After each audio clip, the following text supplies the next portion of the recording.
Hey everyone, welcome to GameFace, episode 316 on Sifted Games at Sifted.net. I'm Shane Satterfield, your humble host for the next couple hours of game discussion and the founder of Sifted.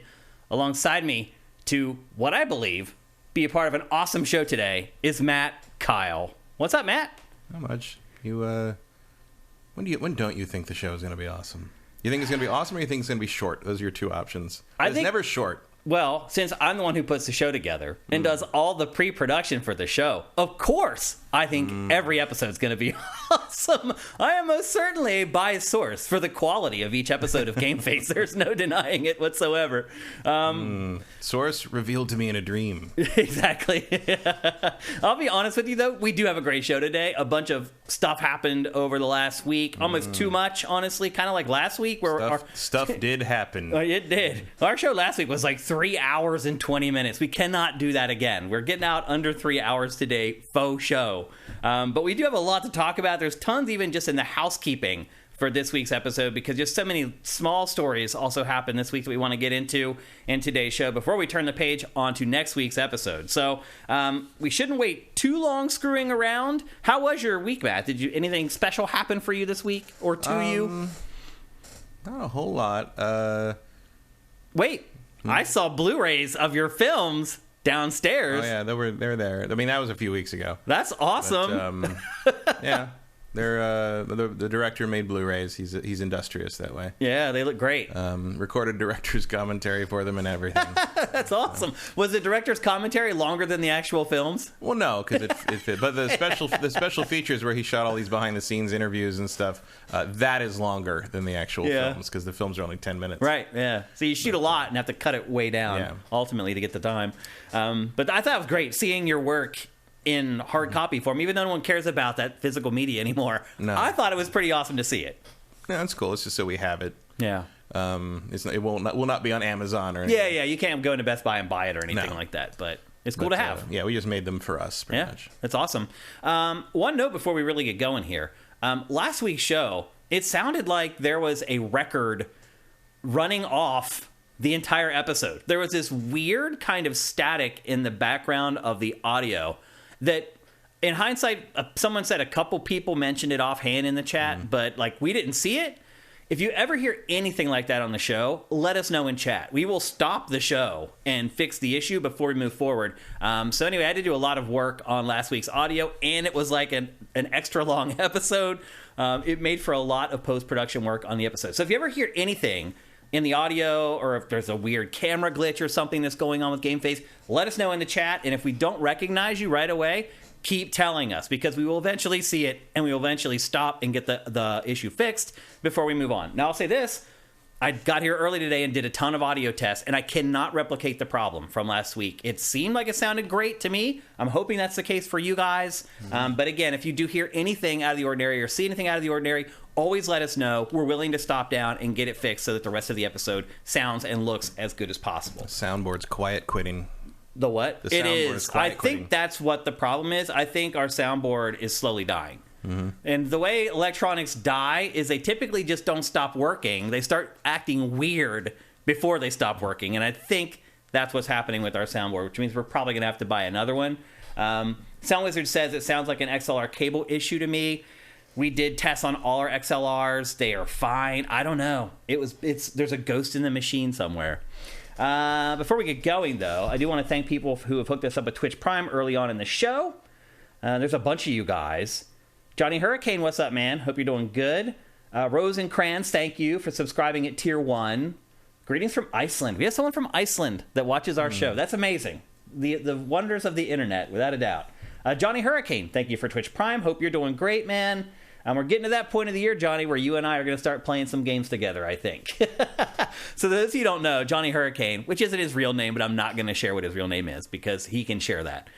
He also works in the industry. And when we get to Q4, a lot of times when there's cooperative games or multiplayer games to play, he and I will get together behind the scenes and play games for footage purposes, or in his case, whatever coverage that he's doing. So he and I are going to reacquaint ourselves with each other here in the next couple of months, I'm sure. Threadzilla, thank you for gifting all these Tier 1 subs. That's so awesome. He says, gifting some subs in honor of my newborn baby girl who was just born this morning. No way. Wait a minute. Okay. For that, I have to give you a round of applause that we usually reserve just for the winner of Name That Game. But, bro, if you had and presumably for his wife. Yeah, who really deserves the applause, let's be honest. But, bro, if you had a baby this morning and you were watching GameFace right now, you deserve more than applause. We need to figure out something to give people like you who are the most dedicated. Congratulations to you and maybe it's your wife or your girlfriend. And I'm assuming the baby was healthy. So congratulations, man. Talika 1981, thank you for Twitch Prime. That's awesome. Toast 9, thank you for Twitch Prime. One Super Master Gamer, thank you for Twitch Prime. David Nordic, thank you as well. Got anybody else in here? Johnny Hurricane says, sure, as long as it isn't COD. Sound Wizard, thank you for all the Tier 1 subs. Again, all the more reason to roll in here and hang out with our crew during the show live at twitch.tv/SiftingGames. And if you're wondering what all the Twitch Prime stuff is about, you can give us a free $2.50 every month just by connecting your Amazon Prime account to your Twitch account and then subscribing to our channel. If you're watching on YouTube, the instructions to do that are down below. And if you just want to help us, just head to patreon.com/sifted. That's SIFTD without the E. And drop us a pledge. You can give us as much or as little as you want. We appreciate every single one of you. Okay. Let's do some housekeeping. Level 5 hype train. Haven't seen that in a while. Oh, no way. We're on the level 5 already, and the show's just getting kicked off. That's great, man. Yeah, usually that was back in the days when they started the hype train. Right. Do that. People were really excited about it when it first launched. Yeah, I totally get it. Threadzilla, thanks, Shane. In the hospital now, my wife is the real champ. Absolutely. There's no denying that, man. You were just there for emotional support, and she did all the work. Tota Mish, thank you for Twitch Prime as well. Again, we have a huge show. So we need to get going here, but we do have some housekeeping stuff. A couple smaller stories that happened this week I just want to touch on very quickly. Matt, this week, EVGA left the GPU market. Mm-hmm.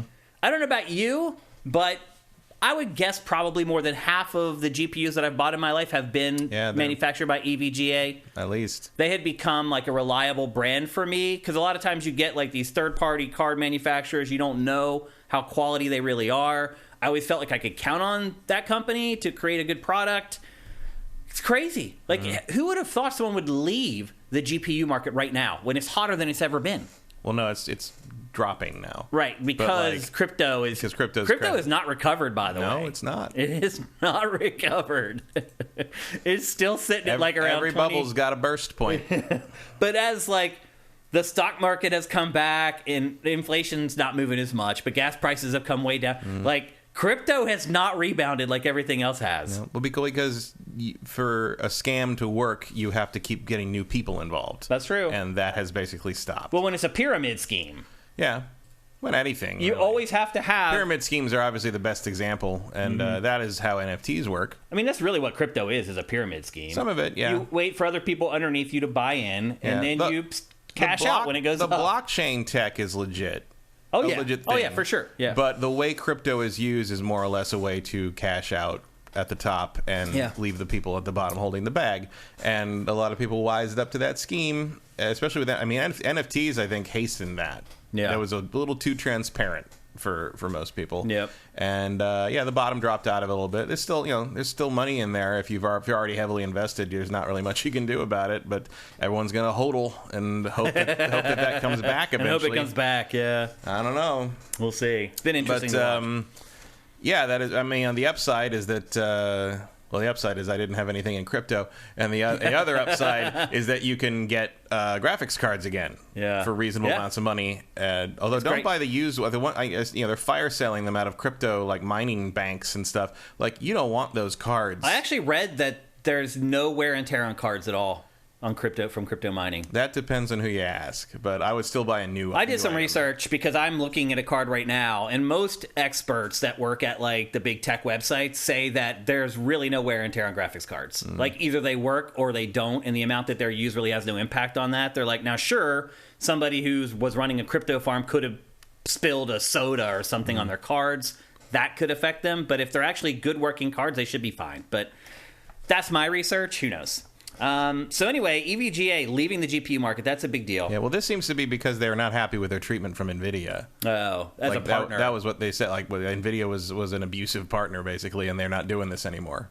Which is crazy because, they should have been making money hand over fist. They should have. The last, 4 or 5 years. Although maybe they were, and now they're not. And they bailed at the right time. Now it's time to stop putting up with it. That's true. So that's a good point. That could have been something. Yep. Another smaller story from this week. The PlayStation 5, this is coming from a reliable source, will have a new version for 2023 that will have a detachable disk drive. And when the disk drive is attached, the new model will look like the current PS5. So they're saying there's some kind of a module that will snap into the new PS5 that will make it look like the disc-based version that we have now. I'm assuming they're just going to leave the digital version alone and leave it the same. So it sounds like actually what they're going to do is they're going to reconfigure the digital version to have a port so it can be upgraded to the disc-based version. That way they don't have to manufacture two models. Maybe there'll be like a cover that smooths it out or something. That'd be my guess. So that's smart, I think. I'm guessing PlayStation has found a way to make it cheaper. Yeah, but maybe you could allow people to buy systems at some point. Right. That'll be fun. Well, they said also, the story said that this is in anticipation of everything getting going again. Apparently, a lot of electronics manufacturers feel like we're right on the cusp of everything finally getting back to everything normal. does seem to be moving again. Yep. Just the sheer number of things that I have had shipped from China that have been delayed for months and months all at once. Finally, the holdup is breaking free, and they're finally getting through the backlog. Yeah, which is good. That should help everything. Inflation, pretty much all of it. Same with like the shipping port backups, is you're not seeing that as much anymore. You're seeing something that's coming over by ship from China is arriving in a reasonable amount of time again. So they needed 24-hour shifts at the docks for 2 years to clear that out.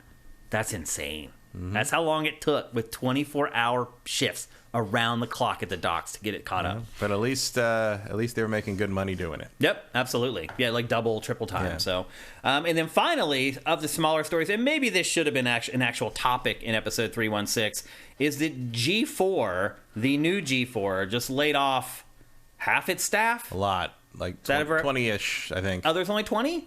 20. I read it was 20 to 30. Oh, then that's only 10%. Because the most astounding thing to me that came out through all of this was that G4 was employing over 200 people. Yeah, they scaled way up. For what? For all, their daily streaming thing was out of an actual studio was an ambitious thing. So yeah, but you and I know, we've worked in TV. We know, and they have a full corporate studio, wing. That's maybe the problem. That's where the blow's coming from. Full corporate wing with assistant stuff. I'm sure you've seen that. The office they have. Yeah. It's just, you could do the modern G4 out of a closet, really. But they have an office that is better than the one we had when we were an actual internationally broadcast cable station. So yeah, What happened, Matt? What was the biggest mistake in your opinion? I don't think they knew what they wanted. Because this is not going to succeed. No, I don't think they knew what they wanted to be. There was no clear focus on what to do, or basically there was no clear focus being given to the show teams to tell them what to do as their shows. X-Play wasn't really X-Play. It was the subject matter was the same, and maybe the tone was attempting to be the same, but it was just people sitting around talking. It was just a podcast. It was a podcast. Really what it was. Yeah. And Attack of the Show was the same thing. Attack of the Show always kind of had a podcasty feel to it, but that was what Attack of the Show did. X-Play was a very produced, very structured magazine format review show, and that was what made it different to some degree. It was just another gaming show. Just another gaming show. It's not all that different from us. No, except there was 80 people on. Yeah, except there's tons of people instead of 2, and a big couch. Which we've done before. Yeah. For me, the biggest thing, I just think they hired the wrong people. I know for a fact that one of the people who is supposed to be developing new shows at G4 came from marketing at Apple, and had never worked in games, had never worked in real production before, and never launched a show. This person has worked there for 4 years, and the part of G4 that they control has never launched a show. And they've already shut down a couple shows. So. Yeah, it's including the one that I thought was the best one, Boosted. They hired all the worst people from the first G4. All the people who were running G4 before we got there, and it was going nowhere, are the people that they rehired to run the new G4. Are they? Yeah. I don't know much about the upper management of the new G4. I know for a fact, yes. So they blew through all that. I just can't even fathom that they had all that money, and you look at the numbers of the people that are watching their shows, it's insane. Like, they should have spent half the money that they spent on whatever they blew it on and spent it on marketing. So people knew that they even existed. Yeah, they have never run a single commercial. No, or anything. I've never seen any marketing across. No, I don't think there has been any marketing. I live all week on gaming websites. I have never seen an ad for G4 on any of the websites. Ever. It just ineptitude just destroyed it. And I know everyone's going to be like, no, it was Frosh because she told people the truth and they didn't want to hear it. No, that's not it. There are enough good people out there that Frosh speaking the truth about how some of the people in our audience look at women should not doom a TV network. No, but there are enough people out there who agree with her. There. What'd you say? People didn't know it was there. Yeah. It's a lot like Sifted, But honestly. The Chuds found it because someone said women were people. Right, and then there they go. They're like, oh, someone said something good about women. And the most annoying part of all of it, and we'll get to this again in the GTA 6 section, is that they think they matter. Right. And they think that they had the impact, that they think that this is happening because of them. Right. Which is not true. Yeah. There's plenty. People can mismanage a network just fine without your input, I promise. Yes, that is absolutely true. So anyway, that's the housekeeping for today's episode. There's a lot to get to, and maybe we spent a little bit too much time on it. It may make getting the show to time a little difficult, but those are three pretty big stories that I felt like we needed to discuss before we got into the show proper, and that is what we're going to do right now. Matt hinted at it, teased it, segued to it. We're going to talk about the big Grand Theft Auto 6 leaks that happened this past week. Before we get going, I am going to show the leaked footage. It's only going to be shown here on the stream. I'm going to have to black it out whenever the show goes up on YouTube. So the archives for our patrons, the archives for YouTube, there's just going to be a black screen up from a lot of it, unfortunately. Front gate's closed, so the Rockstar Ninjas can't get in. Yeah, but I do want to reward the people who show up to watch the show live. A lot of you may not have seen the footage, and I will say this. I got all the footage. I went through it all. I discarded a lot of all the crap, pretty much. It only included the stuff that really kind of showed what Grand Theft Auto 6 is going to be, and it's still 20-some minutes long. There were 90-plus videos leaked from Grand Theft Auto 6. And when I said I got rid of a lot of them, what I mean is there's a lot of videos that are just like wireframe and just show like character animations like in this void. Like I cut all that stuff out. I generally only use footage that either shows something new. Chat's worried about showing the Steph Sterling has the footage in their video that's been up for 2 days. Like they're not doing that. There's no problem doing it here live. Twitch does not check that stuff live. Now, if I were to try to push this archive live on Twitch, it would get caught.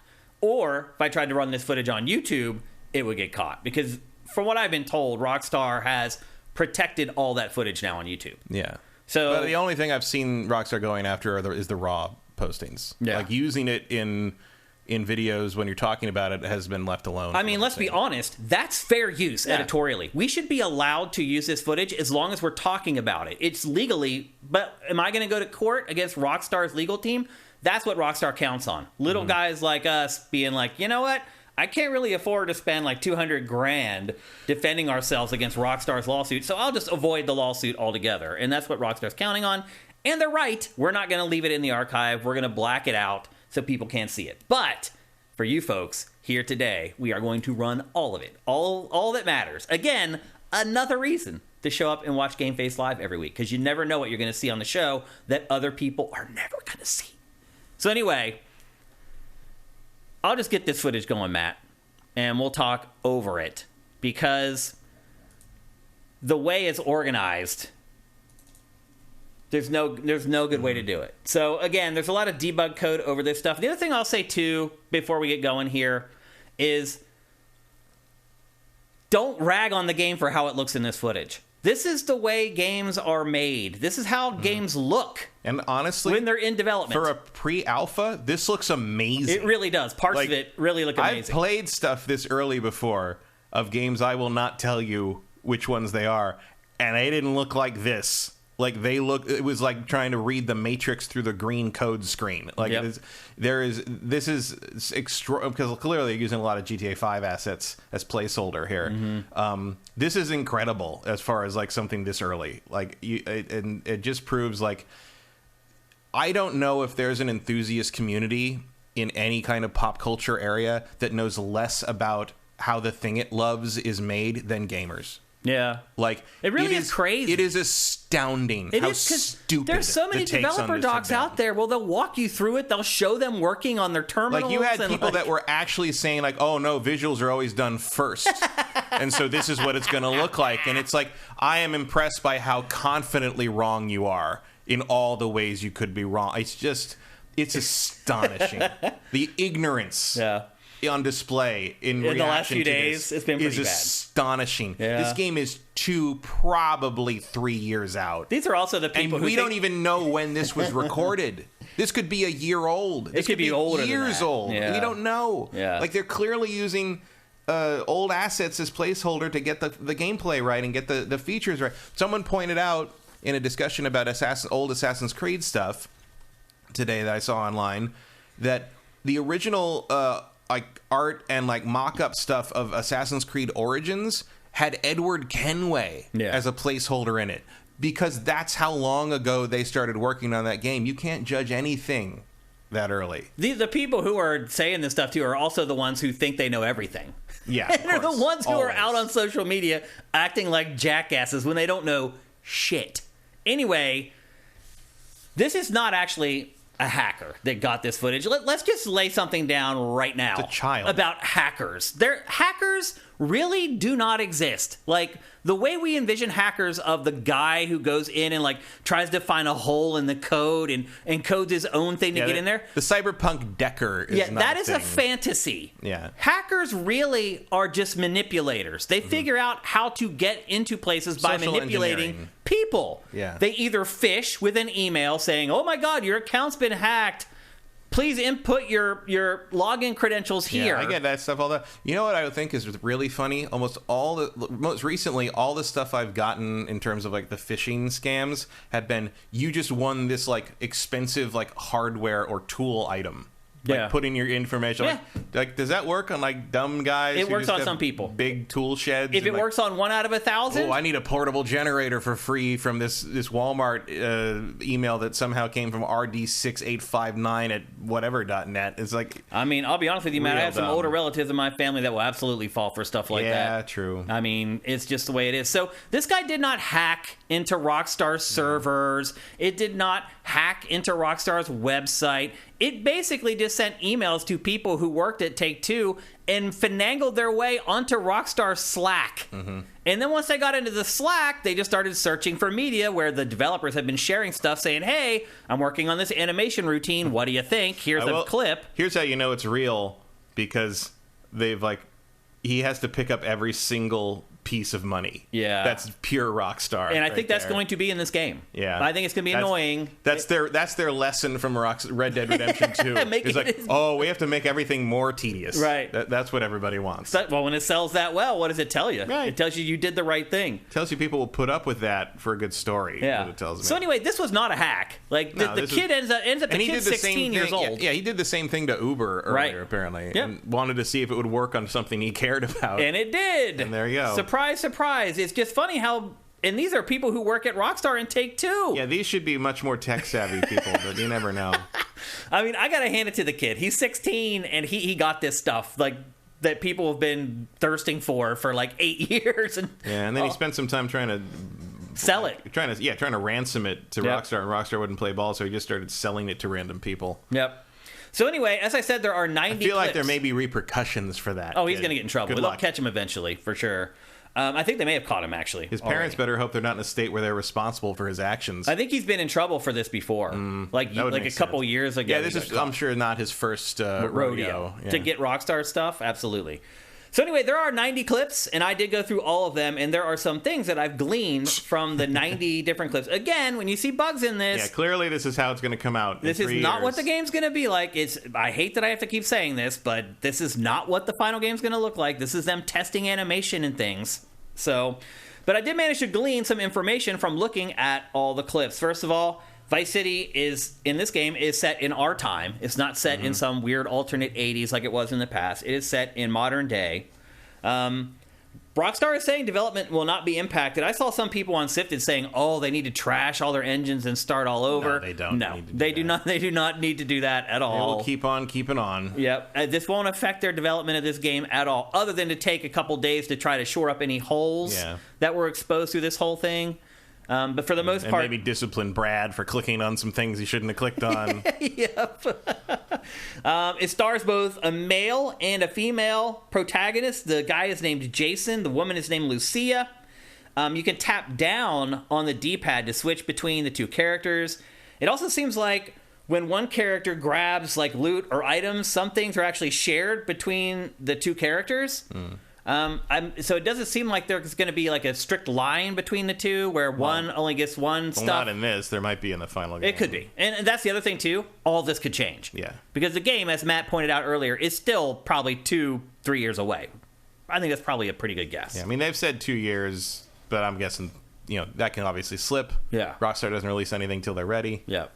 That's what I would say. You can go prone for the first time in series history. Huge. That is huge. It's such a simple, stupid thing, but they've never managed to get it into a GTA game. It is in this. There's tons of animation routines showing all of that, going from vertical to prone to crouch and back and forth, blah, blah, blah. You can also cover your face with your weapon or your arms if someone's shooting at you to block bullets. I don't know how well that's supposed to work, but it was a part of the animation routines that were shown off in these videos. I guess it's better if you get shot in the arm than in the eye. Yeah, so. That's true. Yep. You can pick up weapons off the ground, which is good. And your loadout actually appears on your character model. So you don't have this, endless well of weapons that magically appear. Right. Whatever weapons you're carrying around show up on your character model. There was also clips that showed off airboats, which shockingly have never been in GTA to my recollection. Do you remember them ever? Like the fan boats? Yeah. I don't remember them ever being in it. I could swear they were in Vice City. Really? Yeah. I don't remember them. Scuba diving. They showed off horses and tons of other animals. And there was also an option in one of the menus for animal taming, Matt. So it looks like you may be able to find wild animals and tame them, and then I don't know how all that works. Pet alligator, here we go. Yeah, exactly. Or you could ride horses as well. My word, those police uniforms are snug. Yep. Yeah. Let's see. What else did I find? We already talked about grabbing the stacks of money individually off the ground, a la Tedium, a la Red Dead Redemption 2. Going to make you do stuff that you may not want to do. And it does kind of become muscle memory after a while after you play the game for a good bit. But I mean, if you're going for the realism thing, you got to do the thing where it's got to take you the right amount of time to gather all the stuff you want, because that's part of robbing something, is how long it's going to take you to stick everything in a bag and start running. It's true. Yeah, it matters for sure. But it still some people might consider it to be annoying. Oh, I definitely consider it annoying, but I understand why they're doing it. Yeah, I mean, it creates a sense of urgency, like anytime you're stealing money. Yeah, and you know what? It's better than sticking me in an animation I can't break. Yep, I'd agree with that. I can grab a couple, turn around, shoot some guys, grab a few more, turn around. There's potential there, but it does tell me that they're leaning into the Red Dead Redemption style. You might have to do this in real life. You want to play real life, right? That's the thing that's fun about video games, is how real they are. Yeah. I just hope you can hold the damn button and run and not just have to constantly tap it again. Yeah, that would really suck. There's no way they're going to do that. I think one of the things was it Red Dead or something they just did, added an option for that finally. Oh, the definitive edition let you just tap A and switch to run mode. That's right. So yeah, that's true. So apparently they're open to that now. Yeah, so that's good. Which I don't know why they weren't before, but whatever. For years, that was a whole thing. They're like, no, that's how GTA works. That's how Rockstar games work. Is you have to hammer the A button to run. That was a point of pride to them. Yeah. That was how it worked, and I guess they finally got with the times on that. Also, there's fishing. It's another new feature that was a big part of Red Dead Redemption as well. Your fishing. Yeah, I'm wondering with this clip if they're trying to sink the boat. No, I think they're trying to see how many bullet hole decals they can get before they run out. Before something happens. Before the ram runs out or whatever. It's interesting watching this stuff because it's like a puzzle trying to figure out exactly what they're trying to figure out by using these little clips. And a lot of it is really just animation and the character models interacting with the environments and making sure it looks realistic and they're reacting to things the way that they're supposed to. But that's pretty much all the clues that we have. Obviously, you can see some of the weapons that are in the game. They look to be traditional handguns and rifles and shotguns and things of that nature. There's no over-the-top kind of weapons. People have found in some of this type of footage where they see lists that there's some stuff like Bigfoot that's in the game. Like a lot of like urban legends around Grand Theft Auto. I mean, that might just be a reference to how often people think Bigfoot is in... It could be. Because Bigfoot's not in Florida. Right. Well, they call it something else in Florida. There's a word for it. Skunk ape. Yeah, that's it. Or the yowie. That's it, yeah. How did you know that? I had a cryptid phase. Okay. As a kid. That's impressive. I read a story somewhere not long ago about how Florida calls Bigfoot something different, but I could not remember the name of it. There is more of it's a swamp ape that smells horrible. Right. Although Bigfoot does tend to be reported as smelling horrible anyway. But no, the skunk ape is what that is. Yeah. The Legacy says in chat, this looks more playable than Saints Row. Yeah, this is about where Saints Row was when it came out. This is about where Saints Row released the game. Yeah. But I like slightly better textures in places, but that's about it. I do like some of these shots, though, where they've turned on traffic, and you can kind of see how populated everything's going to be, and when they turn on the pedestrians and things like that. I guess the one thing I would say overall with what I've seen of this so far is that it's maybe not stretching its legs as much as I had hoped. I mean, it's GTA. It is. And I guess that's good enough. What else do you expect? Yeah.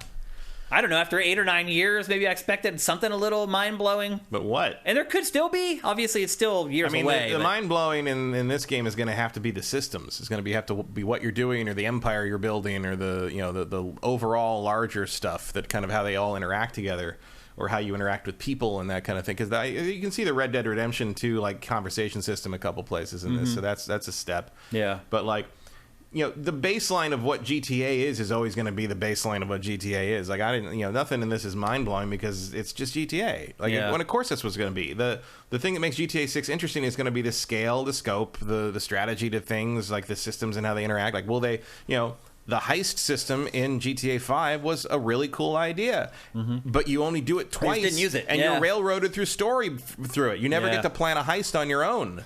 So, like, if you put stuff like that in this, that'll be really cool, and that can affect other things and depend how people react. There's a whole cascade of things that different systems can do and how the world reacts to your characters, how the world reacts to one character and not the other. Like, Jason could be wanted and Lucia wasn't involved, so she isn't wanted, and then she has to be the one to go do stuff. And, like, there's a lot of stuff you could do with that, but you can't see it in any of this footage because that's not what this footage is about. Well, that's maybe one thing that was disappointing to me, is that we already kind of knew there was going to be a male and female protagonist, but I really thought it might be more of what you had talked about, where you'd have different sections of the game where you play as one or the other, instead of it being a selectable character that you can swap between at all times. And again, that could change before the game comes out. They could completely get rid of the tapping down on the D-pad to switch characters. Yeah, that might be here simply because they just want to be able to swap between them whenever you want to possible. Test the two different characters in the this same shot place. Right here, I think, is the one that maybe demonstrates the game the best, like as far as like what it might look like when it's actually done. Because you got like an active street, you got pedestrians, you got all the different vehicles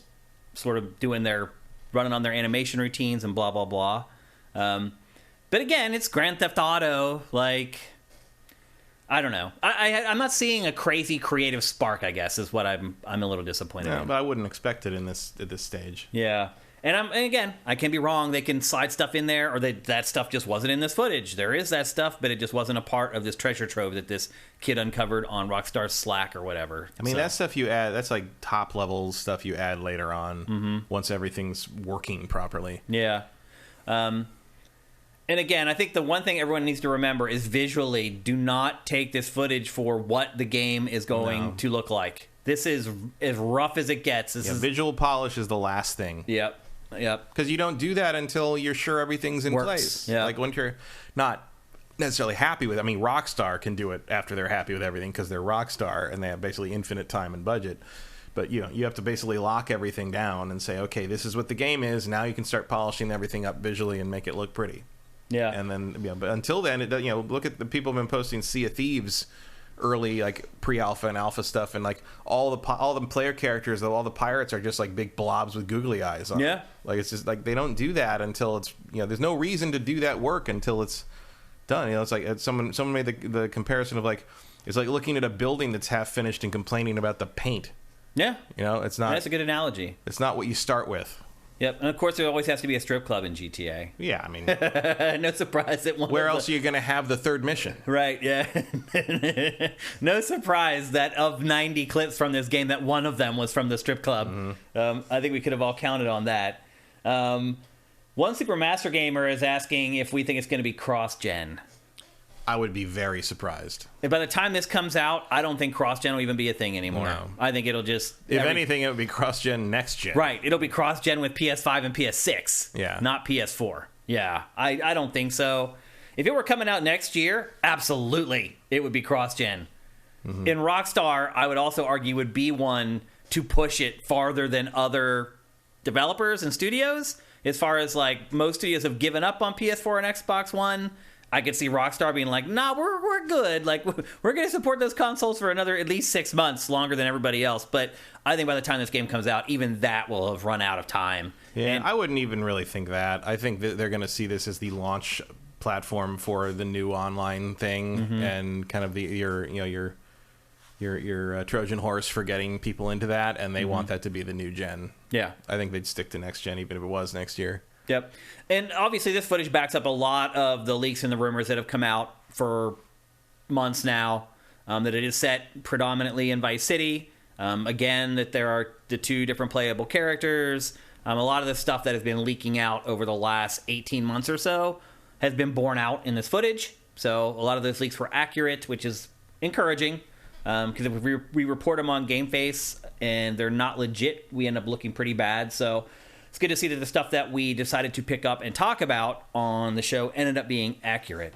Matt, does this make you any more or less excited for the game, what we've seen and heard over the last few days? Doesn't really change anything. It is GTA. Yeah, I mean, I guess that's the way I put it. It's exactly what I expected. Yeah.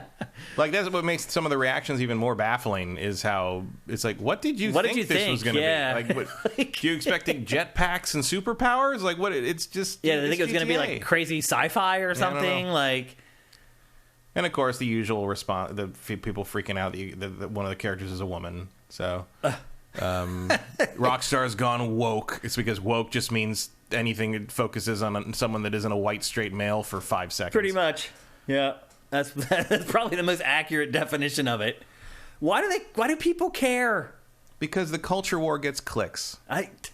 You got these YouTubers and people that just like kind of whip these weirdos up into a frenzy, and they get a lot of attention and money from that, and that's the grift. So they have to just keep going from one thing to another, trying to find... everything's got to be outrage, and some of it's very, you know, it has become a global phenomenon, but it is very American in its sense of, like, you know, we've got that sort of inherent cultural thing of like, oh, we're rebels, we started a revolution to get away from England. You know, we've seen that a lot with the death of the Queen, where like people are like, oh, we're rebels, we don't need to be sad about the Queen, because I mean, don't be sad about the Queen because monarchy sucks, but like you know, we knew that 1776, but like you know, you got that whole thing about, it's like, oh, we're independent and we rebel and we fight back against all. So like that, what that also comes with, that you know, American spirit thing requires basically a constant form of oppression. You need to fight against something, and so by creating this weird imaginary sense of like, if any time a woman is featured in something, they are trying to erase you as a male, you kind of create this ability for people to identify as this, oh, I'm fighting against this thing that wants to destroy me. And they have managed to export that now the same way we exported McDonald's. And now it's just sort of hitting this weird...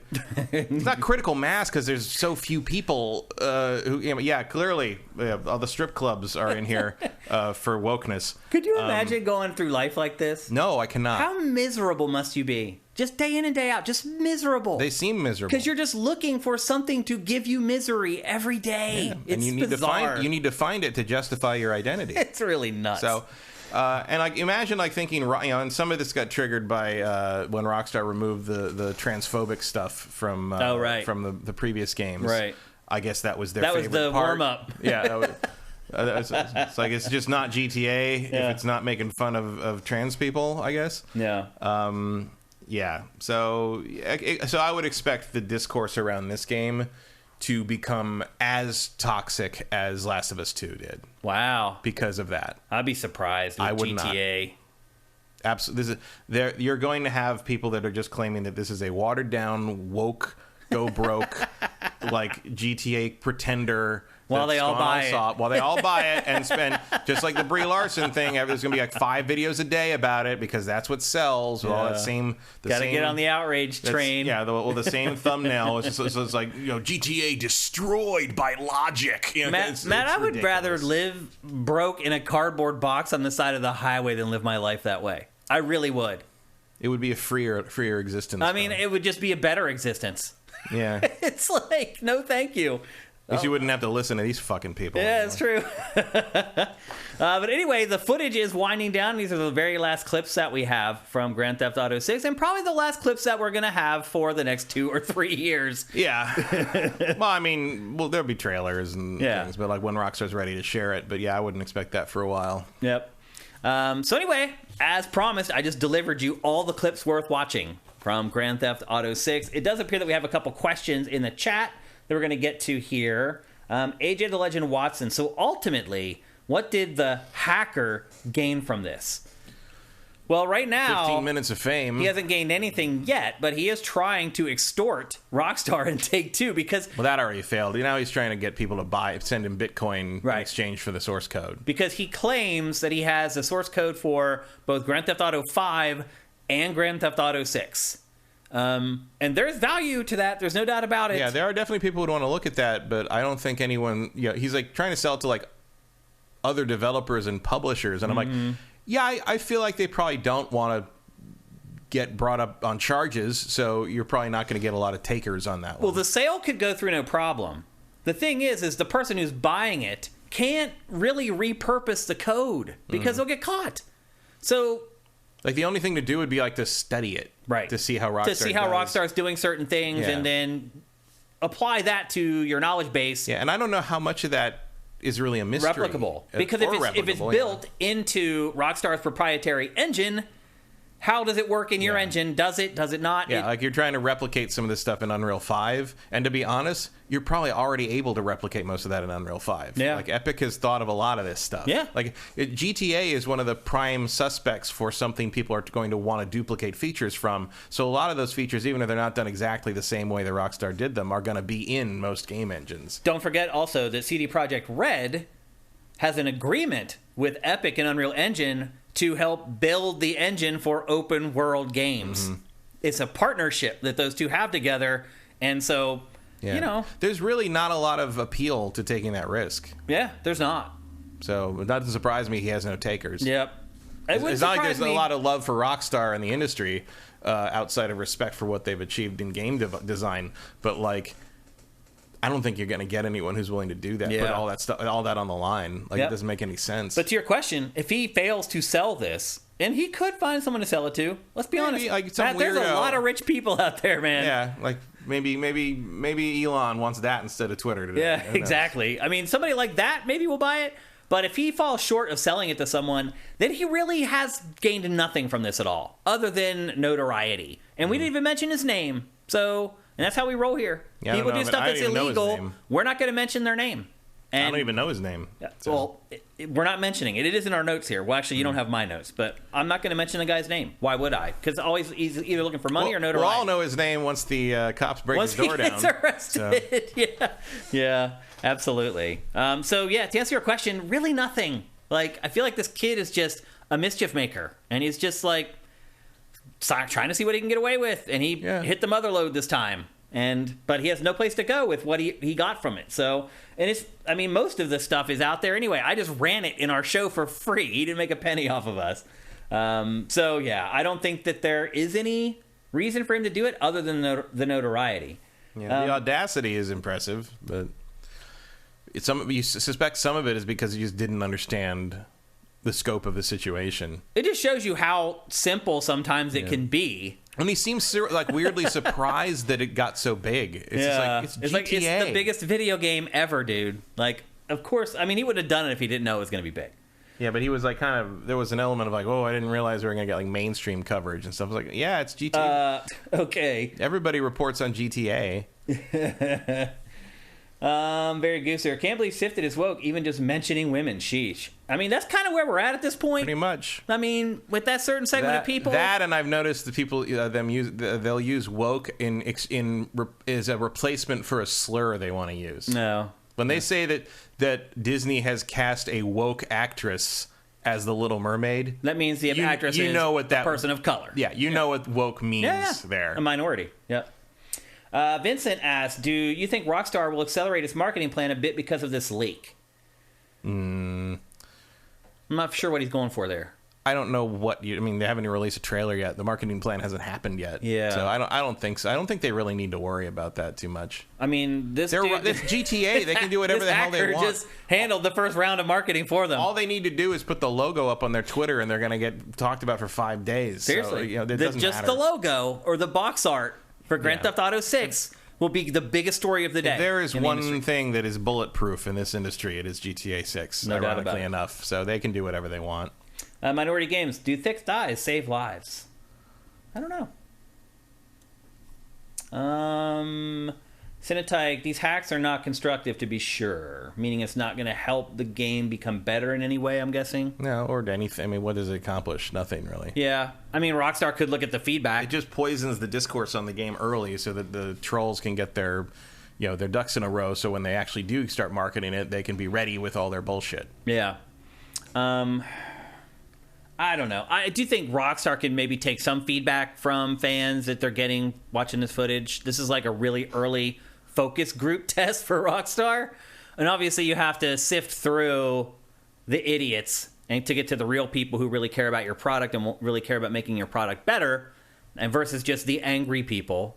But I do think there might be some value in that for Rockstar, but not as much that would make this okay, I guess is the best way to put it.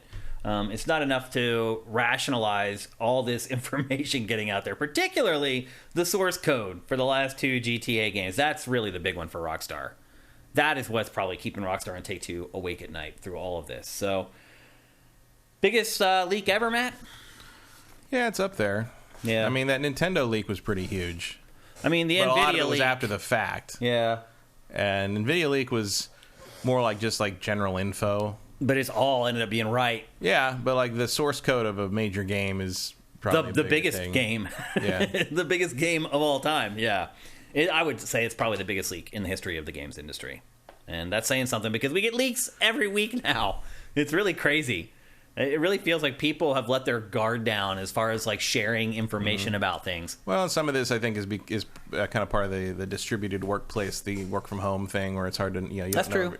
Everything. Now you're sharing assets to people's bedrooms. Yeah, everything's got to be out there available to the world and not just on an intranet somewhere. Yeah. So. Yep.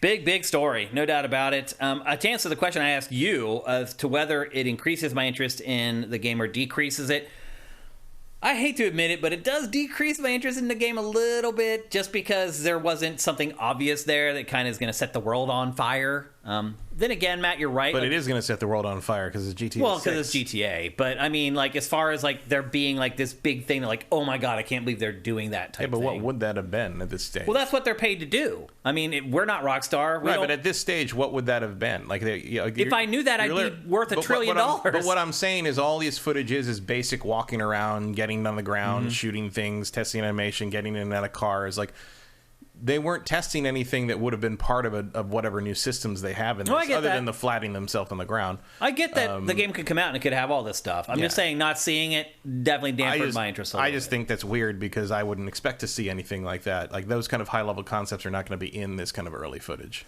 There could be hints at it in the text and the copy and the stuff in the menus. No, you got the skunk ape. What else do you want? That's all I'm going to get, apparently. But obviously, when the game is ready to be played and shown, I'm going to be all over it. I'm going to be very excited to check it out. So, overall, it really didn't impact me all that much. But if I had to choose, I would say it just lowered my expectations a little bit. But again, don't read too much into all this stuff, into all this footage we just showed you. Well, if you're watching the archive, you weren't able to see it anyway. But I would not read into this stuff. You can find this stuff out there, by the way. Like if you're watching a show and you're pissed off that we blacked out the footage, you can go out and find it. Just Google it and it'll pull up. Like the internet, nothing ever dies. Yeah, I mean, there's like, for instance, I got it from like some offshore website or whatever where Rockstar can't tell them to take stuff down, and you can probably find that website too and get the footage yourself. So.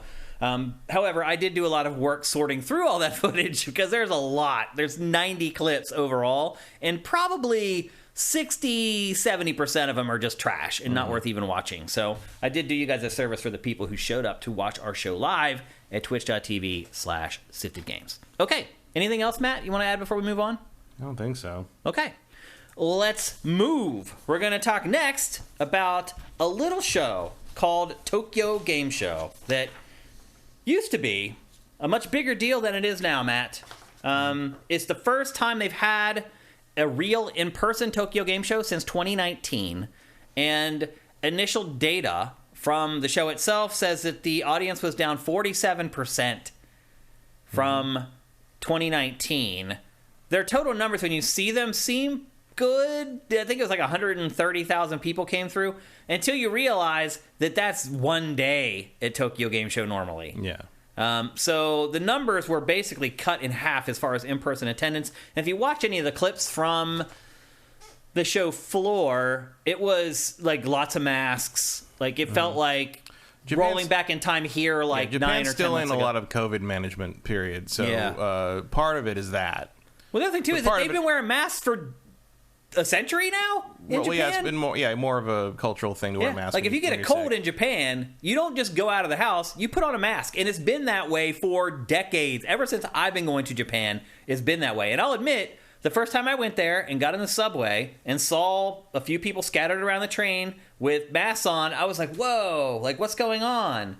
And then after you're there for like a day, you realize that's just the way their culture is, which made it so weird for me then whenever everything happened with COVID to watch people rebelling against wearing masks. It's like if you had just ever gone to Japan, you would have a completely different perspective on this thing. But no, they wouldn't, because they're ignorant Americans. Really? You think? No. Like anybody, if they go to Japan and they're there for 5 days and they see that everyone's wearing masks because they don't want to pass their cold or whatever on to other people, like I think that it would have made a difference for a lot of people. Not everybody. Not the people who rebelled against it. Really? No.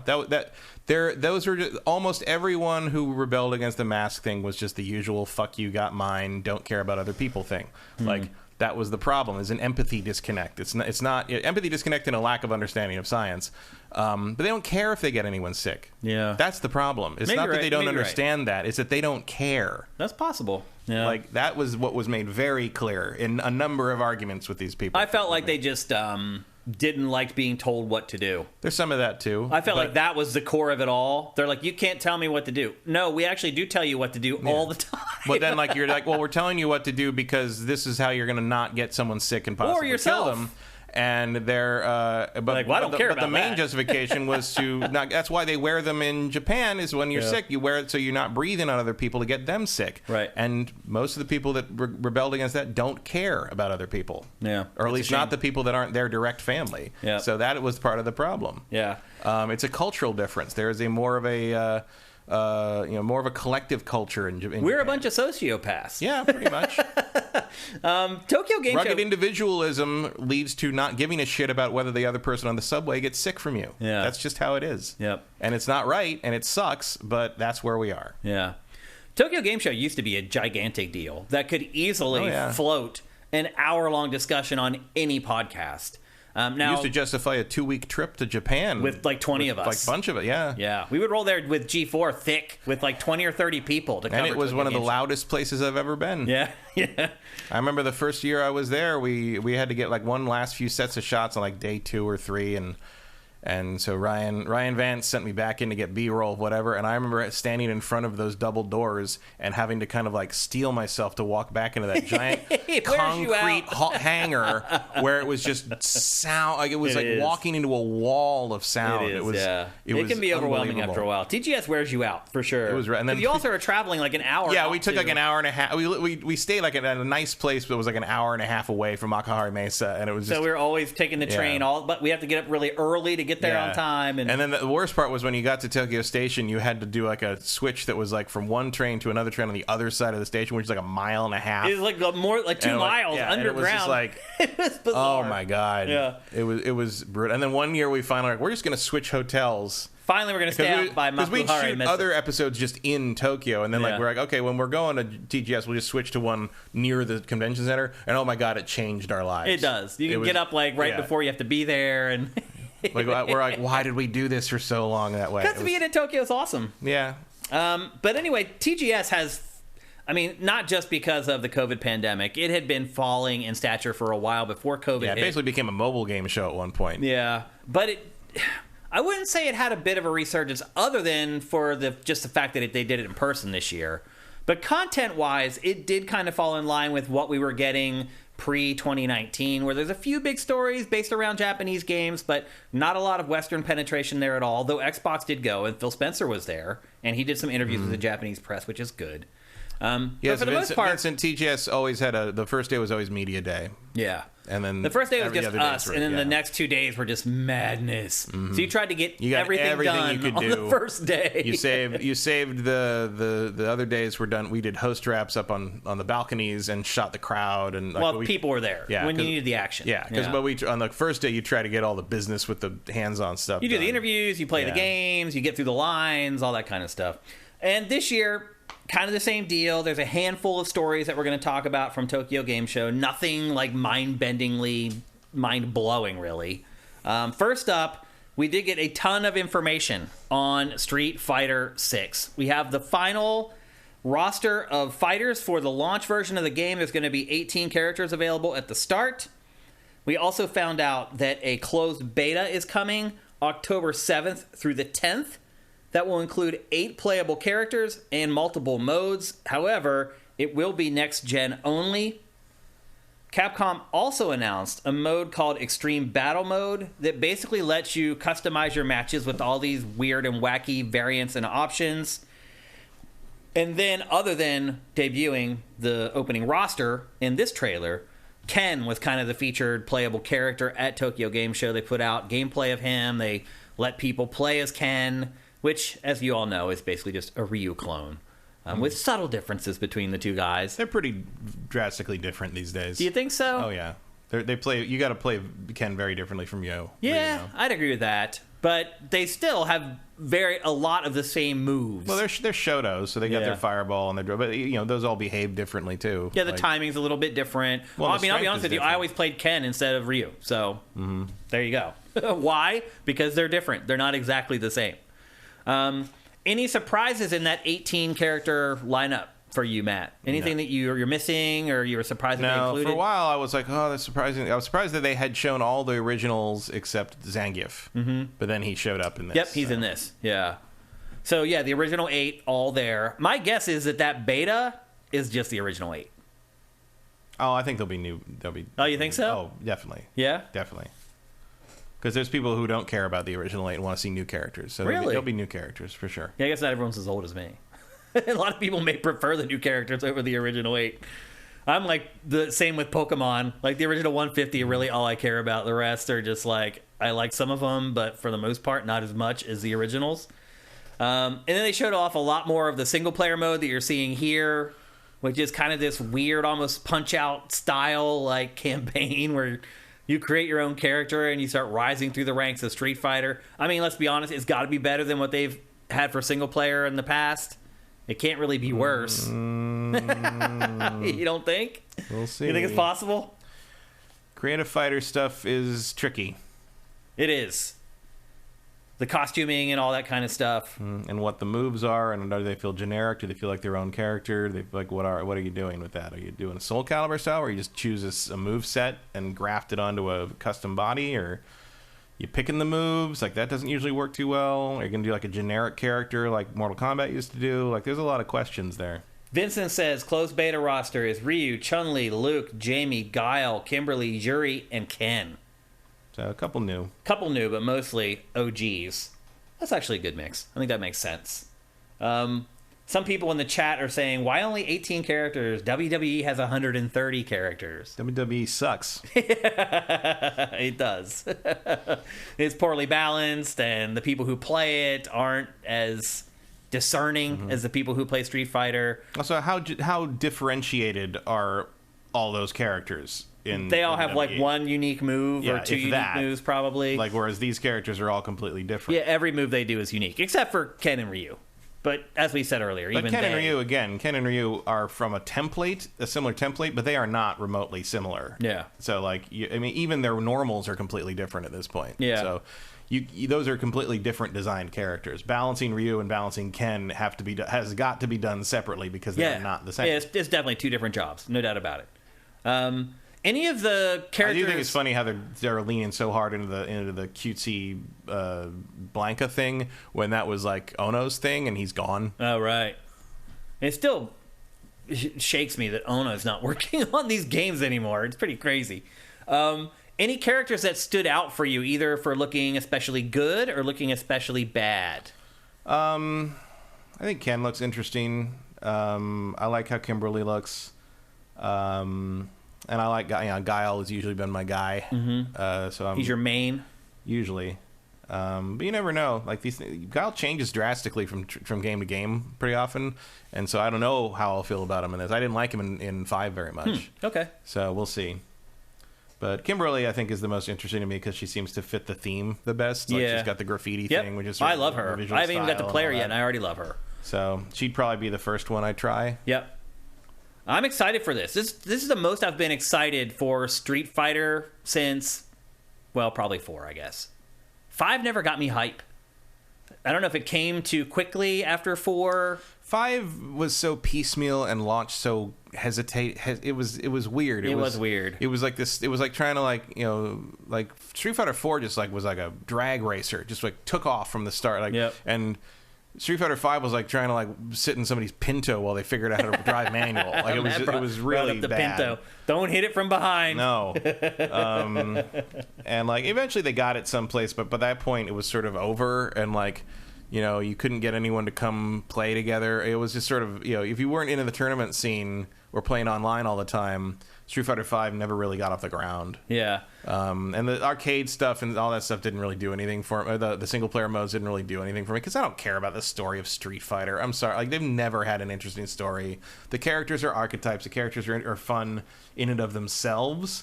But I don't care about the narrative of the world of Street Fighter. It's just a fighting game tournament. Just like let it be. I don't, Everyone in chat now is announcing their mains. You inspired everyone to share their mains. I am a Ken and an E Honda guy. Those are my 2 mains that I play as most often. The people in chat are like all sharing their ones. Emperor Dread says, Ken greater than Ryu. I will die on this hill.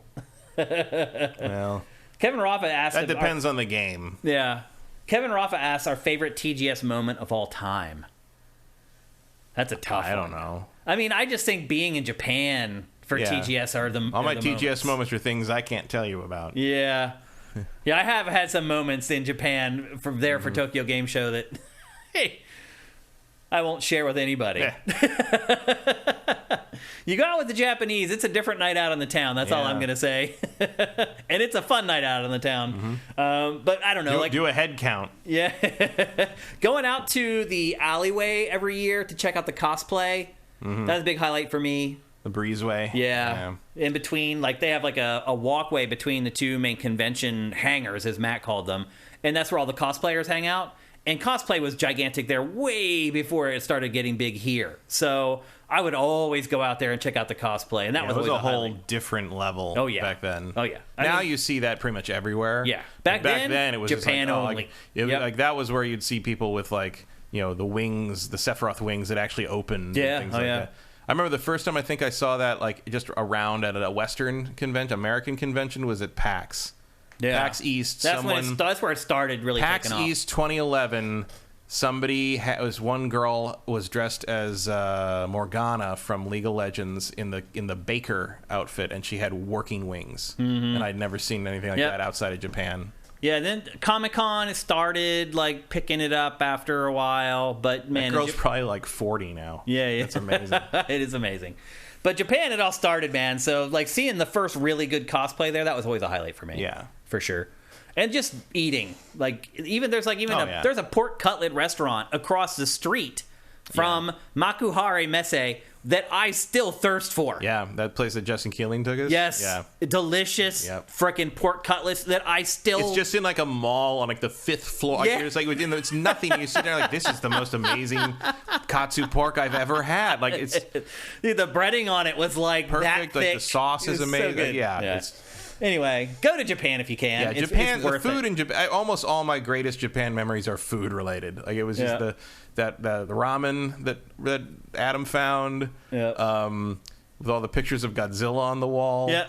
That's still there. By the way. Fish market, like at 4 a.m. on Sunday, like just the freshest sushi you'll ever have.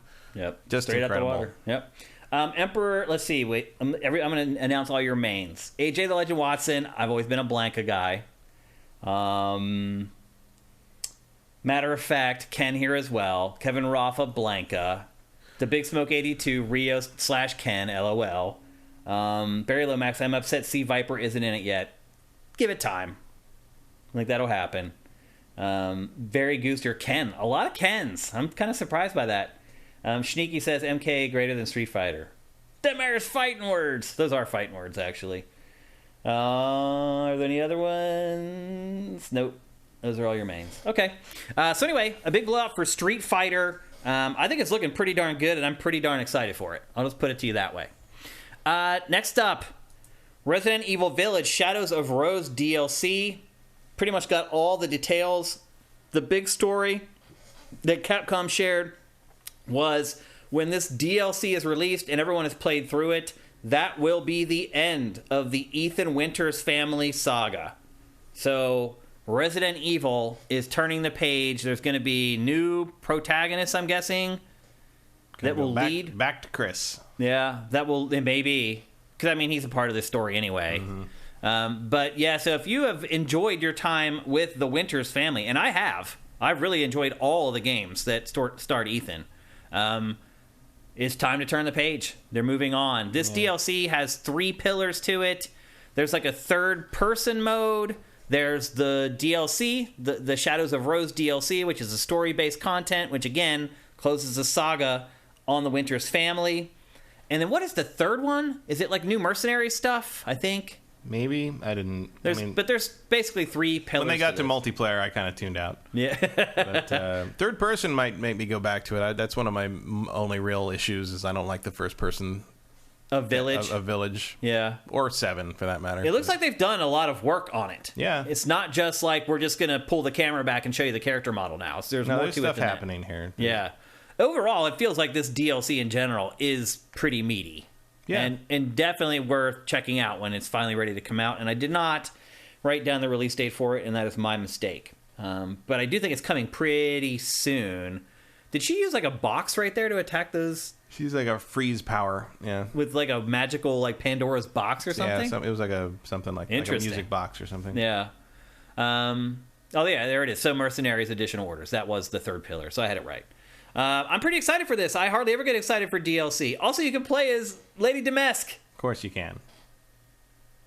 Putting your lipstick on, drinking your wine, and everything looks puny. Oh, wow. Okay. I don't know. This DLC looks pretty hot, man. Vincent says October 28th, right in time for Halloween. So not too much longer to wait, about a month and a half. I'm going to give this a go. I'm pretty excited for it. I'll try it again in third person. Yeah. I don't know if I'll play the whole thing again. I'll play the DLC, and then I'll try I'll get to the Lady Dimitrescu stuff and then see if I care beyond that. There you go. Just like I did the first time. Yep.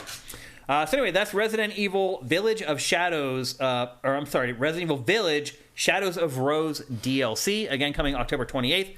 Next up, a huge shift in the Yakuza franchise, which is now no longer called Yakuza.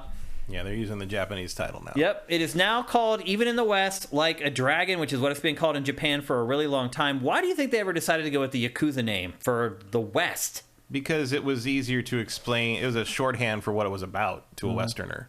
Yeah. we know what that is. It's like, oh, Japanese mafia. So, yeah. Cool. Like that. But now you don't really need that because it's got its own identity. And the word is not considered very polite in Japan. So yeah, you don't say that word really out loud in Japan. So Like a Dragon is a more to them a more accurate. And now they already called the last one Yakuza Like a Dragon, so now that's the obvious transition. Now the subtitle is the title. Now they could call this whatever the hell they want, because I'm just happy Ishin is finally making it to the West. It's the only major title that's never come here. Yeah. I have a Japanese version of it that Albert Iskander brought me from one of his Japan trips for TGS that I didn't go on, which I can't really play it because it's all in Japanese. It's hard to play a Yakuza game in Japanese. But he got it for me because he knew I wanted a complete set, which was very kind of him. He's a good guy. He is. But now they're doing a remake, and we'll be able to get it in the West finally, which is great. So this samurai and apparently this is entirely because of Ghost of Tsushima. Really? They said that Ghost of Tsushima's success is what convinced them that Ishin would do adequately in the West. Huh. Interesting. So thank you, Ghost of Tsushima and Sucker Punch, for finally getting me this game, one of my holy grail games in English. Yep. This is Like a Dragon Ishin. It is coming in February 2023, and as Matt said, it is based around the samurai, and it has never been released in the West. Mm-hmm. So it's a pretty big deal, and probably a good way to announce that you're completely changing the name of your franchise going forward. Yeah.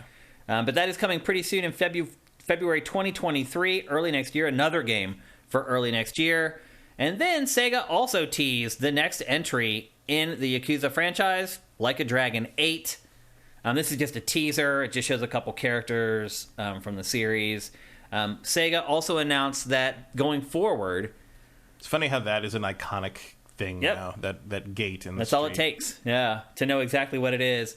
Sega also shared that going forward, the series will alternate between combat styles, meaning hand-to-hand, action-based combat, and turn-based combat, depending on their ideas, basically. If they come up with a great idea for a game that's turn-based, it'll be turn-based. If they come up with a more action-based approach, it'll be more fisticuffs and beat-em-up style. So I think that's good. Old Kiryu. I think that satisfies the old fans and the new fans, and it gives them leeway. I think having more options in how you do it and how you tell the story is always better. Always a good thing. Absolutely, I agree. And it keeps that team from getting bored. Yeah. Does it bother you at all that they've changed the name of the franchise? Do you think it'll hurt the franchise at all? No. With sales or anything? You think people will figure it out? This is a bit of a niche franchise anyway. People who know it will find it. Yeah. And they've already called the last one that. Mm-hmm. So Like a Dragon's already... You're going to be able to follow it. And then, again, you just keep throwing Kiryu's face up there and everyone's going to know who that is. People will recognize. Yeah, absolutely. His ancestor or whatever is in the Restoration period one. And yeah. Overall, do you think it was a good move to change the name? Or does it not even matter? I don't think it matters. Like, if that's what they want to do to unify everything, like, that makes sense to me. I mean, the studio's literally called that. Yeah. So yeah, you might as well. Yep. I totally get it. Next up. I don't think they had a lot of control over it being called Yakuza in the West back when it was originally localized. So. No, I don't think so either. Yep. Next up, a franchise that Matt and I have talked about, I think the last couple episodes of GameFace, and that is Suikoden. Mm-hmm. Suikoden 1 and 2 HD remasters are coming to current gen platforms next year. Phenomenal. Yeah. Finally. With new English translations, which means they'll probably finally fix that weird glitch, which meant that your character didn't import right from 1 to 2. Oh, right. Yeah, I forgot that was even a feature. It's been so long. You can import that guy in the headband, to the second game, and he can be one of your 108 Stars of Destiny. Yep. But the problem was his canon name is something like Tyr McDool or something like that, and you can name him whatever you want in the first game, and if some glitch in the English or how the import worked combined with the English translation, whatever you named him in the first game, when you imported him to the English version of the second game, his name would show up as Mick whatever your name was. Yep. So I named him. I think I named him Thwack or something like that. So in Suikoden 2, that character showed up named Mick Thwack, which is silly.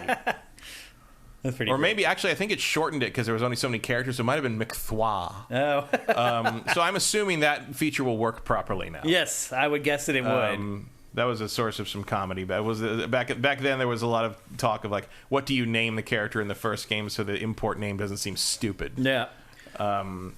One thing I'm not sure about, Matt, are both of these coming as one package, or they seem to be one package? Okay, so you're not going to buy them separately. No, but I'm curious how much they're going to cost. Right. Like, I feel like this is going to end up being $40. Which is fine I think for me. Okay. I think Suikoden 2 is one of the greatest JRPGs of all time. A lot of people feel that way, yeah. And one is not as good, but one is actually pretty short. Like, you can burn through one in a day. Yeah. If you know what you're doing. And I do think it helps to play it first because it kind of introduces a lot of stuff about the world that makes more sense, because Suikoden 2 is a war story between two sides and a more character-driven story. But, like, there's a lot of stuff that happens in the first one that kind of is revisited in the second one and resonates more if you know that.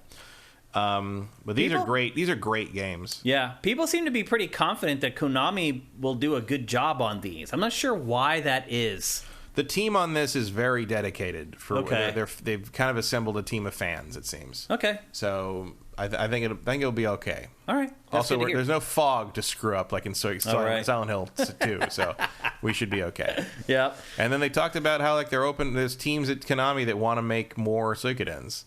Now, the rumor is that this happened very fast as soon as they saw how much that Suikoden-alike Kickstarter made, and realized, like, oh, people want... Yeah, no Ayuden shit, Chronicle. dude. Like, yeah, Ayuden Chronicles... so apparently that got kicked into gear there. And so with the other Kickstarter recently, maybe we'll start to see some Shadow Hearts and Wild Arms action. Yeah. But until then, Suikoden is, of all the... I mean, I would love to see a decent Castlevania again. But Suikoden, I'll take it. Yeah. Suikoden and Castlevania are the two Konami franchises I would like to see resurrected the most. Yeah. Sorry, Metal Gear. You never really did it for me. Well, I think if people watch GameFace, they know how we feel about Metal Gear. Yeah. And there's others I'd be interested in. But like, definitely not Kojima fanboys, to say the least. Those are the two I would be most excited about. And this is something, look, if all we ever get is remasters of 1 and 2, fine. Yeah. I'm fine with that. Okay. One of the announcements that struck me as odd because of the venue is Star Wars Eclipse. For some reason, was one of the big stories at Tokyo Game Show, and the big story around it is that it's actually not just a choose-your-own-adventure game. It is an action-adventure game. Quote... Definitely trust Quantic Dream to do that. The quote direct from Quantic Dream reads, quote, "In addition to a very strong story, there will be action-based... there will be action in addition to a very strong story, very strong characters, multiple playable characters, and of course, giving the players the possibility to change through their actions and decisions how the story unfolds." Did you manage to hire anyone yet? Yeah. When do you realistically think that this is going to release, Matt? Never. Never? I don't think this game is ever coming out. Really? If it does, it'll be 5 years. Do you find it weird that they're talking about it at TGS 2022? It is a little weird. Yeah. I was like, what is going on here? Like, I don't know. Especially since D23 just happened and had a whole presentation about video games, and they didn't mention it. And didn't include it. It's bizarre. I don't know. It feels like they're maybe I don't think this game's going to happen. Interesting. And if it does, I think it's probably next gen. Okay. Yeah, I'm thinking 2025, 2026 maybe. Somewhere around there. At most. Yeah. Like, in general, I think the High Republic setting is going to run its course by then, because they don't seem to be supporting it very well. I don't see this actually happening. Yeah. I mean, look, if they can't get the Rogue Squadron movie made, and like they took off the schedule this past week, like, no, I didn't realize that. Yeah, part of that was because Patty Jenkins, there was a problem there, and Wonder Woman 84 sucked, and there's a whole bunch of things there. But it's like, if you can't get Star Wars Top Gun made, which is maybe the most obvious idea in the entire franchise, especially on the heels of Top Gun Maverick becoming like the 5th biggest movie of all time, if you can't just make me a movie about Rogue Squadron, about just X-Wing pilots shooting TIE fighters down, about, like, I don't know, Biggs defecting to the rebellion, or like whatever, or Wedge having to come out of retirement to train a bunch of like New Republic recruits to take like one last shot against the Imperial Remnant, who are building like a skeletal Death Star somewhere on the Outer Rim. Like, the fucking thing writes itself, and you can't get that made. There's no way this thing gets done. Come on. Like, well, my guess is that Quantic Dream had to pay a pretty penny for this license, so it would be a monumental screw up if they got nothing out. I don't think they paid for the license. Really? I think they're hired. That's how LucasArts used to do it, is they would hire Wow. people to do their ideas. Interesting. And that seems to be how Lucasfilm Games internally That's is true. working now. It does seem to be that I don't think way. anyone's buying the license. I think people saying, like, we want to make a game like this, and that we think you're the team to do it. And then they fuck it up, and it doesn't happen. It's like the KOTOR remake. Like, now apparently that's back on track, but they've had to start over because the Aspire was steering them the wrong direction. Yeah. I think some of that, that's a problem. That doesn't happen when someone pays you for a license. That happens when you hire a contractor. Yeah. That's the issue there. Yep. So I think that's what's happening there. And clearly that CG trailer is put together as like a hype machine, but like I will be very surprised if that game comes out. Okay. And I'm not just saying it because I absolutely do not care about Quantic Dream's take on Star Wars. I really don't think that is...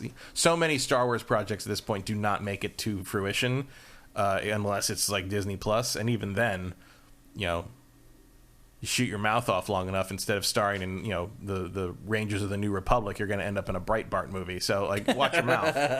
Well, one thing I would say is... Don't say stupid shit. Anything Star Wars related, I trust you on. So I will be very shocked if this game ever comes out. Okay. And then the final thing we're going to talk about from Tokyo Game Show 2022, no surprise, is Sonic Frontiers. And the big thing that was kind of shown off at TGS 2022 is Super Sonic, who has been an alter ego used sparingly in his previous games, usually under very specific circumstances. Here, Super Sonic appears to just be a part of the moment-to-moment gameplay. And also, he appears to be essential to boss fights. Mm-hmm. It appears that if you didn't have Super Sonic, you wouldn't be able to fight the bosses in the game. So he appears he's going to be a much bigger deal in this game. Any objections to that, Matt? No, I don't care. Does it even matter? I believe it or not, I am not one of the people who cares about Sonic lore. Or myth. Like, I don't know. Who does? Lots of people. Really? Oh, the internet very much cares. Silly. It's silly. But I will say this: every peek I get at this game gets me a little bit more excited for it. I am. My mind is completely open to play it. I guess that's what next month now at this point, isn't it? Yeah. Yeah. I'll wait until I see how it feels. Yeah. To play it, like that's going to be the key. That's the key with all these 3D Sonic games is. What's it feel like to play it? Is it going to be slippery and slidey, or is it going to feel like you're in control? Like, what's the deal? Yeah. So. Yep. And that's Tokyo Game Show 2022. I know it's pretty sad that that's what it's come down to at this point. And I would argue that was probably better than 2019. Yeah, there was some stuff I cared about in there. Yeah, which is kind of out of the ordinary for TGS at this point. It really sucks to see what it's become. Now, again, a lot of it is because of the pandemic, and Japan much more nervous about viral outbreaks and things like that. It's a different culture there. And so I definitely think that hurt the attendance at Tokyo Game Show. But the show happens regardless of how many people show up or do not show up for the event. So that's not going to change just because 47% of the people showed up. The schedule is what it is. They showed what they were going to show. So it's just kind of lost its punch over the last decade, really. It's really been but some of it's also just the COVID stuff in Japan is still. Well, I remember the last year we went to Tokyo Game Show to cover it live for Game Trailers was 2012, and we got there and we whooped the show's butt in a day, and like we were supposed, we had fixers that were taking us there, and we kept going back, but like we were just scraping the bottom of the barrel after one day at the show. Mm-hmm. And I was like, I don't think we'll ever come back here again. And then it never did, because then ultimately I left, and then Game Trailers washed out and went to Defy and blah, blah, blah. So that was the last year that we went, and it was not worth the money that we spent to go there.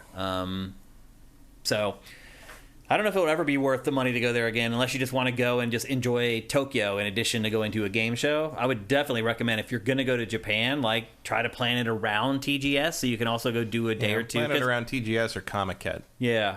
Because the other thing, too, is that TGS has 2 days for the public. It's literally designed for the public. So anybody... The only downside of TGS is it's during Typhoon series. It's really hot. Yeah, it's hot and muggy. It can rain at any moment. Be ready to sweat. Yep. But anyway, there you go. That's Tokyo Game Show 2022. Not a lot of big waves being made from there, but at least there were some. We're going to go from a Japanese event to a more Western event. And we're going to discuss something that happened as the show was happening last week, unfortunately, we weren't able to talk about it live, but there was a huge Sony State of Play. Actually, it wasn't that big. I thought it was going to be bigger than it ended up being. I think it ultimately was like 25 minutes or something like that. But there was a State of Play while GameFace was happening last week, so we didn't get to discuss it. So we're a little late on this stuff, but it's big enough that I think we should talk about it on the show. First up, really mad, I feel like, the first big blowout of God of War Ragnarok. They released a story trailer for the game. Up until this trailer, almost everything about it was a mystery. And I would argue, too, that this trailer maybe shows a little too much. Yeah. It starts to get towards the end, and there's like a huge montage of just random clips. And I started seeing stuff that I maybe didn't want to see towards the end of this trailer. They know what to show and what not to show. That's true. They're very good about showing... You didn't see the Blades of Chaos until you got to them in the game. They know. But they show the Blades of Chaos in this. Yeah, because he already has them. Right, but they let you know now that they've become once again a part of his normal arsenal. Right, but that happened halfway through the first game. But so. I thought he put him back at the end of the last game. I thought he put him back under the floorboards at the end of the game. He put him away, but I don't think I think people were wondering, like, was it just a one-off thing? You can't have that be the big twist again. Yeah. So yeah, of course he's going to pull him out. Yeah. So he does have the blade. So I'm sure whatever they've shown in here is not remotely the tip of the iceberg. Okay. Corey is very careful about that stuff. Yeah. It does seem like a lot, like what you see in this trailer. But I also know this team and this director to the point that, like, they wouldn't be showing that stuff if they didn't have more up their sleeve. Yeah. I mean, if you slow this stuff down frame by frame, there's all kinds of stuff in here. Because it's just, every clip is like a second long, and it's like 2.5 minutes long. It's just, there's a lot. You can start digging into this. Like, I'm surprised there haven't been, like, a lot of, like, trailer analysis for this so far. Like, it's weird that people haven't really covered it, because there's a lot in here. It's just all kinds of crazy stuff happening. And we did glean a couple details from it. We're not going to share it all, because we don't want to spoil the game for you guys. But it does appear that Kratos and Atreus have some kind of a conflicting relationship with each other, even more so than in the last game. It appears that Atreus is hiding something from Kratos based upon some of the things that happen in this trailer. For example, like, there's one scene where he touches a tree and it glows. Atreus does. And then Odin pays him a visit in another scene. There's another shot where he's, like, holding, like, an artifact that says, like, one of the wolves from Ragnarok's name on it. And I think if you go to another trailer, it shows him holding a stone that has the other wolf from Ragnarok's name on it. So I don't know if eventually he gets to summon the wolves. I don't know. But there's... Loki is... Loki Wolffather is a thing. So he has a kinship with wolves. Yeah. Fenrir, who is destined... He's the main wolf. Yeah. Is destined to kill Odin during Ragnarok. Mm-hmm. And so I don't know if part of it is you trying to keep Fenrir from killing Odin. I don't know. It's all a mystery, but there's a bunch of hints in this that kind of lead that way. Well, that becomes the question of, like, well, are you, like, how much of mythology are they sticking to, and how much are they, change for their own story, which is, like, sort of the interesting thing about retellings of mythology is, you don't know. Like, you can change it however you want. It's, they did back in the day, and we can now. Yep.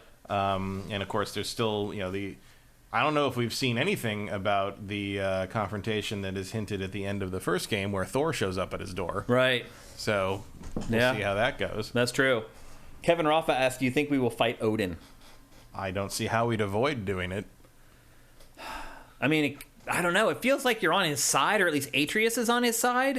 It sounds like because he has Kratos to die. Is on nobody's side. Doesn't Odin have to die for Ragnarok to actually commence? The death of all the Asgardians is the ultimate result of Ragnarok. Right. It's the end of their world. And you could argue that Kratos is that to all pantheons. Right. But, and his son is going to play a key role in that. One of the best parts of God of War from 2018 is the story. Because before that, this franchise had the worst stories. Like, the lowest common denominator, lowest hanging fruit. Well, it was just the barest of stories you needed to justify him killing all the people he was killing. Yeah. That's it. 2018 was a huge departure for that. I love that it appears that direction is continuing. Well, I don't see why it wouldn't. Yeah. That was the new team. Yep. Doing their thing. Yep. So this game looks awesome. It's still on target for November 9th. That was the other thing that was very reassuring about this trailer is they reconfirmed the release date. I don't think any delays are going to happen at this point. And there's a controller. Yep. Which I definitely am not going to buy. But... Here it is. Pretty gaudy. Yeah, not great. Not very appealing. It's also pretty rare. Do you think they're just waiting to announce the console that matches it? No, there won't be a console. Really? You think it's just going to be the controller? They can't even get the regular ones out. There's not going to be a PS5 to match this. No. Huh. It seems weird to release a controller that's themed like that and not have the console to match. But really all you need, I guess, are purple plates. Yeah. And it would match. That's it. And they already have those. So I guess, really, you can build a console that will match the controller. But, yeah, the Howling Wolves there, I don't know. Yeah. The Wolves definitely have a lot to do with this game. Yeah. I mean, that's probably the biggest takeaway of everything that was shown at the State of Play is the Wolves. Wolves and Ragnarok are like chocolate and peanut carrots. Yeah. Yeah, for sure. So yeah, if you want some hints on the story for this game, just look up some of the stuff behind Ragnarok related to the Wolves, and I think it'll get you onto the right path at the very least. Another game that was blown out in the State of Play, Tekken 8. We had got that goofy teaser trailer for it before. We didn't know if it was going to be called Tekken 8. It is called Tekken 8. IGN also had an exclusive interview about the game, and I'm going to share some information that was a part of that interview. It is curated on Sifted if you want to read it, and as always, when I cite information from something, I always recommend that you go and check out the source that I'm citing the information from because they did the work. This trailer is Kazuya and Jin battling in a storm, like along the ocean, like there's waves crashing and all this other crazy stuff going on. So once again, Jin is fighting against his father. It's the plot, according to the interview with IGN, just focuses more on the Mishima blood feud, which has really just been nonsense all along. But boy, do they take it seriously, Matt. It really is crazy how we look at the story in Tekken as a joke and something to make fun of, and they take it deathly serious. Mm-hmm. They think it's very important. They think the fans actually care about it. I'm just like, no. Dude, the stories in your games are a joke that we laugh at. We don't take them seriously, but they do. They are all over it. The entire franchise has been rebuilt for Unreal 5. Like, every character model, every effect, everything has been completely redone from scratch for Tekken 8, including the rain and the water effects and how they roll down the character models. All this stuff is happening in real time. Not only does water and stuff run down the character models, if the characters fall down on the ground, their clothing and their skin gets dirty, so it actually picks up debris and things from the environment that sticks then to the character models, which is pretty interesting. Guest characters are coming back. They haven't completely shared exactly what that means, but they talked about how they've worked with Nintendo on Smash Brothers and how they feel like that partnership has been great and they want to reciprocate that. It's not the first time that Tekken will have guest characters. I think Akuma is definitely coming back. Yeah, but they are already hinting that will be a thing for Tekken 8. And then some final notes, no rollback netcode. At least they're not willing to talk about it yet. It was brought up by IGN's journalist, and they didn't want to talk about it. So do you find that weird? It is a little weird. Yeah. I think you'd think that'd be a priority, but maybe they just have maybe they're working on stuff before they want to talk about it. It's possible. Might be something you want to do a closed beta on before you start getting into. Absolutely. Agreed. And then finally, there's no word on any mechanics changes or if the rage system will return. I don't know if you noticed in this trailer, there's this weird, like, muscular thing going on where they show muscles flex before they deliver blows. I don't know if that's some kind of a new mechanic that's going to be in the game. Usually when you have these elaborate, like, cinematic trailers, even though it may not be an engine, although I do believe this is an engine, by the way. Yeah, it is an engine. Even though sometimes they may not be, they will be hinting at features that are actually going to be in the game. And I have a feeling that muscular thing that they're showing in this might be one of those things. I don't know. That's just a guess. Are you excited for Tekken 8? No. Are you surprised how big Tekken 7 became? A little bit. Me too. I really kind of thought the franchise was done. It seemed done for a while. And then 7 really... I mean, look, I'm not a Tekken fan, really. You don't like the juggle, Matt? No, I don't. I think it looks and feels stupid. But I will say that, I played Tekken 7 once it became really cheap. And it definitely feels the best of any of the Tekkens. I think it's smooth and it works. And I kind of got a little bit into it for a while. It's esports has taken off. It's more interesting to watch. I mean, I remember back when I first started doing the tournament stuff for G4 and stuff back in like 2008, 2009. The Tekken finals was when everyone went and got dinner. Yeah, like it was like, okay, it's time to all the 2D fighting people would be like you'd see like Justin Wong come up after that Tekken started and come up to all of us and be like, okay, let's go get dinner because Tekken's on. Like, yeah, that was basically what was happening. And not anymore. And now everybody wants to stay and watch Tekken because Tekken's exciting again. Like, Tekken 7 made Tekken exciting to watch. Yeah. So yeah, I think they've really turned it around. Even as someone who doesn't really care about Tekken, like I look at Tekken 7 and then Tekken 8, I'm just like, yeah, I get it. Like, it might not really be for me, but, like, I get it. Yeah. It's not a thing I could really say about Tekken before that. Yep. And it's next-gen only, I should have mentioned, by the way. Yeah, a little obvious. By the way, when we mention Unreal Engine 5, 99 times out of 100, that means that it's next-gen only. That's just... It's a dog whistle, so to speak. But the fact is that old-gen consoles struggle to run Unreal Engine 5. So... anytime we bring up Unreal Engine 5, just assume that the game is probably going to be PS5 and Xbox Series only and PC, and that is the case with Tekken 8. Are you excited for it at all after learning some of this stuff, Matt? No, but I'll look at it. Yeah, like I'll watch the grand finals at Evo. I probably will not play Tekken 8 to any great degree. For most of my casual friends that still enjoy playing games, Tekken is their favorite fighting franchise. And that goes all the way back to Tekken, OG PlayStation. No, I think that's pretty accurate from my experience too. In part because look, Tekken's very mash friendly. You can just whack some buttons and some cool shit comes out. I bet you I can whoop your ass with Eddie Goro without looking at the screen. I would be surprised by that. Like, not you, but I think the most casual players, I can button mash Eddie Goro and whoop their ass. He's very deceptive. Yes, he's very easy to button mash and destroy with. Like. Yeah, I'm not the world's biggest Tekken fan, but it is kind of a fun, mindless fighter to play with your casual friends. Mm-hmm. So, and they love it. And Tekken 7 sold very well, and there's definitely a huge audience for it. So I anticipate Tekken 8 to do very well as well. Next up, a little indie game that Sony showed during its State of Play, a game called Pacific Drive. Giving me Kentucky Route Zero vibes. What? No? Well, Kentucky Route Zero is a point-and-click adventure game with, like, almost 8-bit graphics. So no, I get it. I'm just saying, like, the setting and... No? Okay. Kentucky Route Zero is a magical realism, like, fantasy game. Yeah. And this is, like, seems to be outrunning a reality storm of some kind. I can't figure it out, dude. So they describe the game as a run-based, first-person driving survival game. As a what-based? A run as in running. Okay. A run-based. I think they mean like on a run, like you're on. Got to make a run, kind of thing. Yeah, like you're delivering something or something. Picking something up or foraging for supplies or whatever. And then the description that they supplied reads: as a true road, like your car is your only companion. Based out of an abandoned garage, you'll be repairing, upgrading, and outfitting it to stay safe from all the dangers that surround you. Each excursion into the zone. So there's your runs. Each excursion. Together, the two of you will drive deep into the surreal woods of the Pacific Northwest, chase long-forgotten mysteries, and encounter strange and dangerous anomalies, all as you make your way to the heart of the Olympic exclusion zone.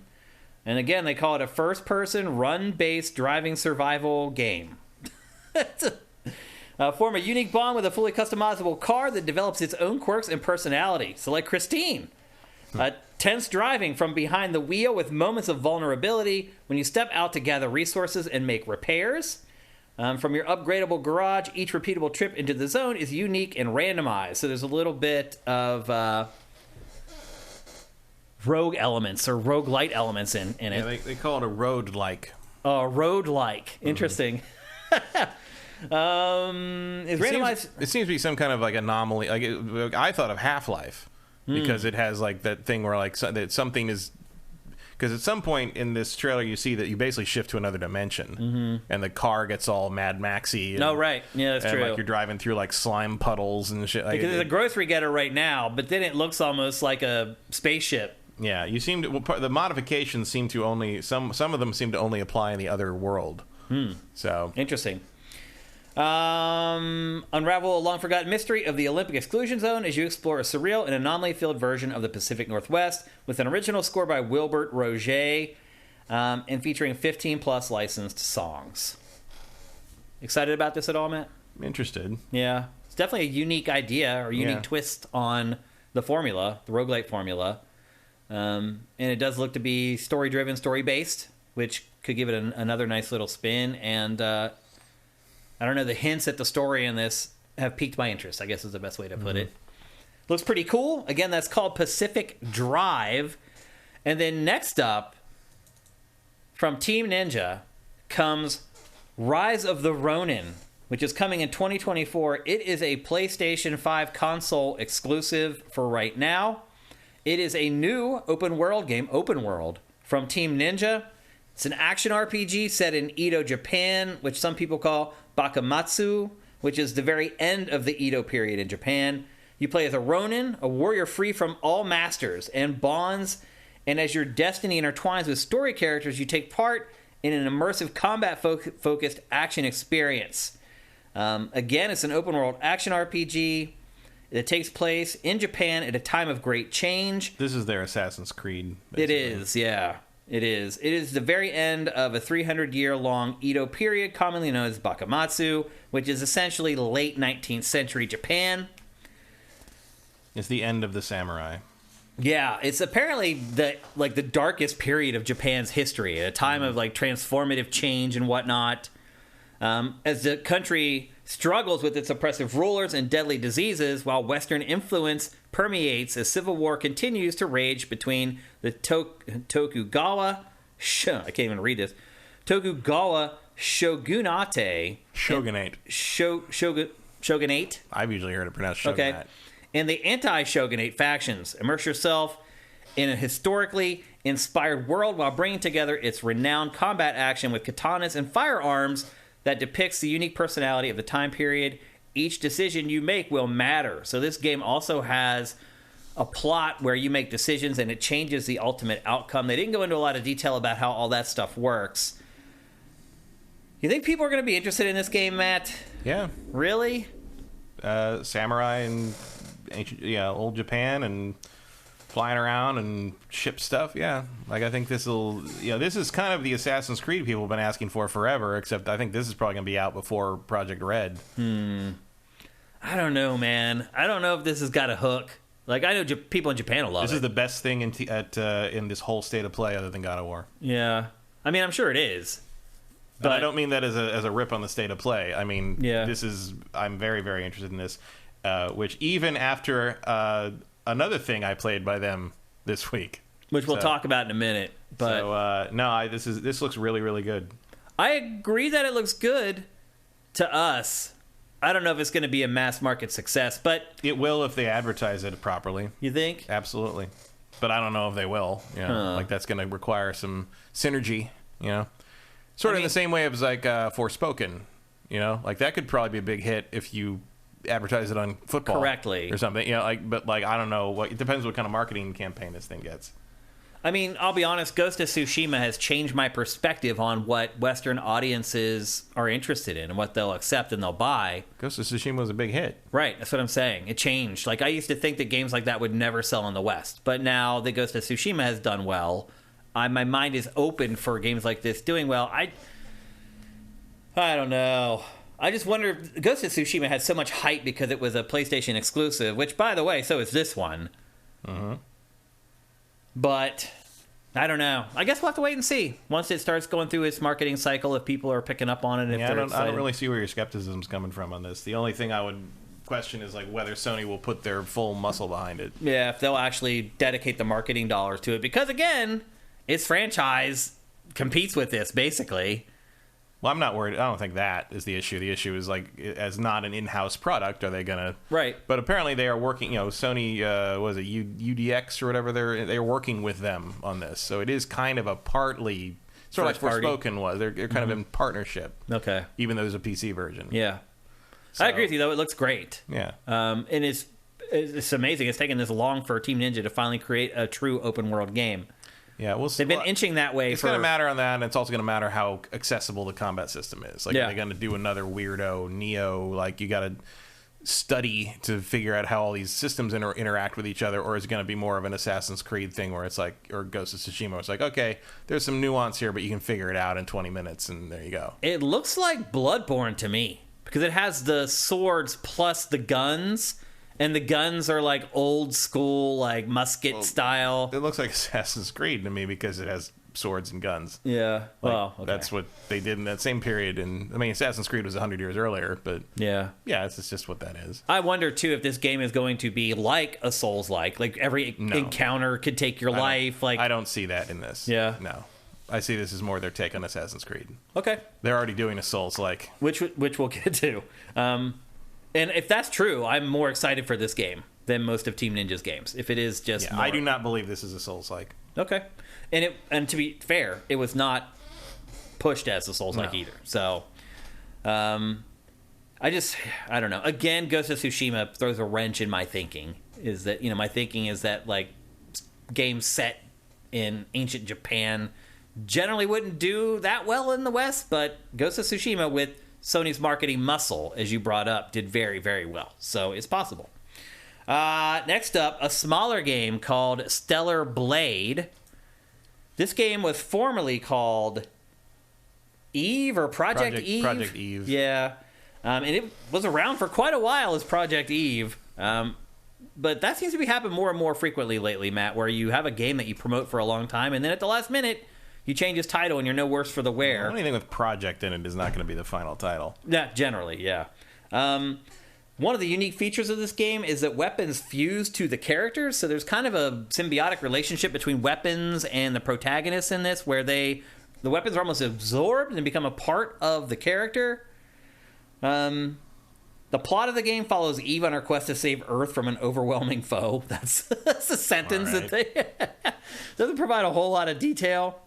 This looks astoundingly generic. It really does. And so I was talking just a minute ago about how Team Ninja's game has sword and gun. This game also has sword and gun, but in the style of a Devil May Cry. It's a more fast-paced hack and slash. It's in the style of, like, okay, somebody with a sword fighting a big nondescript blob cyborg meat monster. Like, enough. Yeah. Enough with this shit. Like, I could not tell you what game those enemies are from. Yeah. They're from every Devil May Cry, like, in existence at this point. Yeah. Like, what is that? What am I looking at? It's another big blob of meat with, like, glowing arm things. Like, who cares? But you can see where I'm getting the Devil May Cry stuff from. Oh, sure. Yeah, it's a character action game pedigree for sure. And she'll hack it up, and then she'll finish it off with like a gun blast over the shoulder or whatever. Yeah, there's not a single thing in this I haven't seen in 14 other games. Yeah, I agree 1,000%. This is also a PS5 console exclusive. This is not coming, at least initially, to any other console platform. I mean, it looks nice, like graphic quality wise, but there's nothing in here of interest to me. Yeah, it's pretty generic. I guess that's the best way to describe it. But, you have to have games like this, too, to fill in those holes. Yeah, this is your B-listers. When you don't have those AAA, whatever, quad A, as Sony likes to call them, games coming out on a consistent basis. And that has definitely been the case with PlayStation 5 so far. So they definitely need some more games like that. And then the final thing that they showed was Hogwarts Legacy. PlayStation has some kind of a deal set up with Hogwarts Legacy, and there's a PlayStation exclusive mission that's in the game, and that was sort of the big thing that they showed for the state of play. But really, it just seemed like they're like, oh, we partnered up with this game. We needed to do well. Let's make sure that we show it in our state of play. And this game is coming pretty soon as well. Not long to wait for that. AJ the Legend Watson is asking if Stellar Blade had any relationship to Parasite Eve, and it does not. No, it's not Square. Yeah, it's not even published by Square, which would have to be a requirement like another studio could make that game, but it would be under the Square Enix banner in some way, shape, or form. So no, not related to Parasite Eve, although I do understand where he is getting that and why he is asking that question, because it does look similar. Like the color palette of the game looks similar to Parasite Eve. So I know where you're getting that question, but it is not related to it at all. Are you excited for Hogwarts Legacy after all of this, Matt? No. No? I mean, it does look pretty cool, but like I don't want to support J.K. Rowling and her bullshit. I think everyone's being put in a tough spot here, but I'm going to play it. I mean, hopefully we just get codes for it so we don't have to actually give any money to them for it. That would be nice. I'll start working on that right now, Matt. See if I can make that happen. Mm-hmm. But anyway, that is Sony's state of play. Pretty good. Yeah, it's fine. For middle of September or whatever, state of play. Just a little update. God of War is still coming in November. Here's some other stuff that's coming up. Cool. Mm-hmm. Yeah. It's been a really bad year for PlayStation. But not a lot to say about anyone, really. Yeah, I mean, I think Nintendo's had a pretty good Nintendo's the only year. one who's gotten regular exclusives out in any capacity. I mean, Xbox has been abysmal, but PlayStation's been bad. Yeah. But better than Xbox. But it's not saying much. It's been a rough year. I mean, it's just been a terrible year. After the first couple months of the year, it's been awful. Trying to put shows together and that's what tells you really like if it's been a good year or a bad year is if you have to put shows together like GameFace. It's like how much are you struggling week in and week out to make it interesting and make it fun? Yeah, I mean, I guess the litmus for me is that like most of this year I've struggled to sort of care about playing the new things I need to play to talk about them on the show. I'd rather just play another thing I'm not done with yet. Yeah. Because the new things haven't been that exciting for the most part of the year. It's just true. So I hear you. But next year is going to be the exact opposite, where we're just like overwhelmed. So we hope. It's been interesting how we're really sitting in a stretch here where it's going to be a little more, a little more interesting stuff coming week after week. Yep. We're about to hit our stride, which is good. So anyway, there you go. That's Sony's State of Play. Next up, the game that we've just hinted at it like 5 different times. We've been mentioning this other Team Ninja game that we played that we're going to discuss, and that game is Wolong Fallen Destiny. Now, this is a Souls-like. This is, I feel like it's going to be the replacement for Team Ninja's other Souls-like that has done surprisingly well, though, I would add. Why is Team Ninja making so many games like this? I guess because they can do them well, or that's kind of their wheelhouse is combat systems, and they can, the format is a pretty obvious fit for their expertise. Mm-hmm. And this is sort of a, there's definitely some Neo to this. Yeah. But it's set in the, the Three Kingdoms period. I hate this game. Matt's been waiting all episode to say this. I really don't like this, and I was surprised because I was excited about. I thought this looked really cool when they first showed it. By the way, people, there's a demo of this out right now that was released during Tokyo Game Show. You can go and play it yourself if you want to. It's not a huge download. I think it's like 15 gigs or something. Yeah, this game is absolutely not for me. Which shocks me, Matt, because it feels like Sekiro to me. It feels like Sekiro made out of butter to me. Oh, really? Like everything's too slippery, everything's too slidey. The lock-on is bullshit. The lock-on is really he misses annoying, all the time, dude. Yeah. Like I found that too. I do the last-minute dodge thing, and I do she's hitting to the side. We're fighting in a circle around each other. It's terrible. I've had that same problem, and I know that eventually I would learn that if I stuck with it and figured out the nuances of the combat system, but I don't want to. Like I've done that enough for Team Ninja games. I've done it enough. I've already just did it for Steel Rising, and it's the opposite of Steel Rising. Steel Rising feels too stiff, whereas this feels on opposite too loose. Ends. And I don't feel like I have control over the character properly, and I don't care to learn. So I deleted this game. I uninstalled this game after 20 minutes. I'm done. Really? I do not. So care. I played it more than you did. Yeah. Like I see here summons here. Like you can summon like these spirits. It looks cool. There's some cool stuff in here. I like a lot of what they're after, but I just do not like the combat at all. I'm torn on the combat because I like that the combat. No, Sneaky, it's not going to be fixed. The demo is the game. Think they're so? not going to overhaul the combat system between now and whenever this thing gets really Probably that not. never ever happens. They'll tweak it, but they're not going to completely change how the combat system works. Not at all. And you'd have to redesign this from the ground up to get me interested again. The lock-on is a problem and annoying, but I don't like how this feels to play. Period. So and I feel that's not going to change between demo and final release. Here's my take on the combat in this. I feel like it's responsive and quick, kind of like Sekiro, but I don't feel anything when I'm landing blows. Yeah, absolutely. And a part of that is that the enemies do block a whole hell of a lot. Yeah, almost annoyingly so. If you want a Souls game where the enemy, even the lowliest enemy is smart enough to give you a fight, you're going to want to check this out. These first couple guys that you run into can kill you. Yeah, if easily. And Sekiro has that. Yeah, there's some of that. But the combat in Sekiro is just a very satisfying thing that feels very solid and weighty, and you know when you're hitting something, and you know when something's hitting you. And this is it's just everything feels like it's covered in grease. Yeah. I think it's too slippery. You end up fighting rank and file guys. Some of the fights take way too long. Yeah. I just felt like I was messing around with these chuds for way too long. I'm like, why is this fight lasting forever? I don't know if it's I never figured out what I could do as the player to end the fights more quickly. But you can sneak up on them and backstab them. Yeah, but some you just can't do that with. Yeah, they're facing forward way. when you come in. You meet them for the first time. And it's just and I think the loosey goosey lock on aiming is so that you can attack enemies who you're not locked onto because they do surround you sometimes.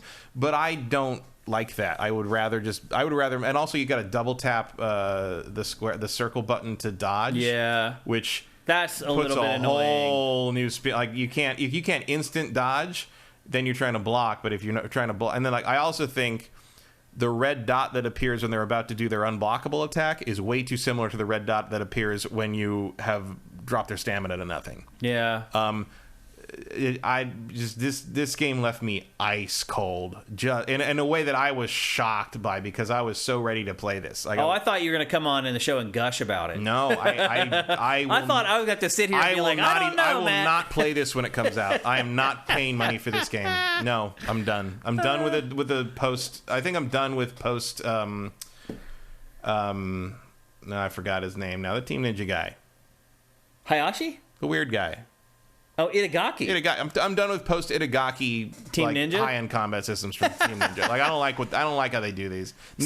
Neo was kind of similar, but not as bad to me. I felt like I was having to struggle with learning the ins and outs of it, and I'm not going to do that again for this. See what I was saying about Rise of the Ronin. And I'll be honest, if Rise of the Ronin does the same thing, I'm out on that too. But it doesn't look like that's what's happening there. I think they're making a Ghost of Tsushima kind of thing. What I was saying about Rise of the Ronin also kind of applies to this. I just wonder if the appeal is... I think the appeal is there if you can make it playable. The Romance of the Kingdom stuff, I just don't feel like that that's not remotely the same as a samurai thing. Yeah. Samurai have a much more inherent appeal in the West. I think this would have, but I think your average person, especially people who are not well acquainted with Souls stuff, are going to start playing this and not understand why they can't get past the third guy. Yeah, it's not Neo.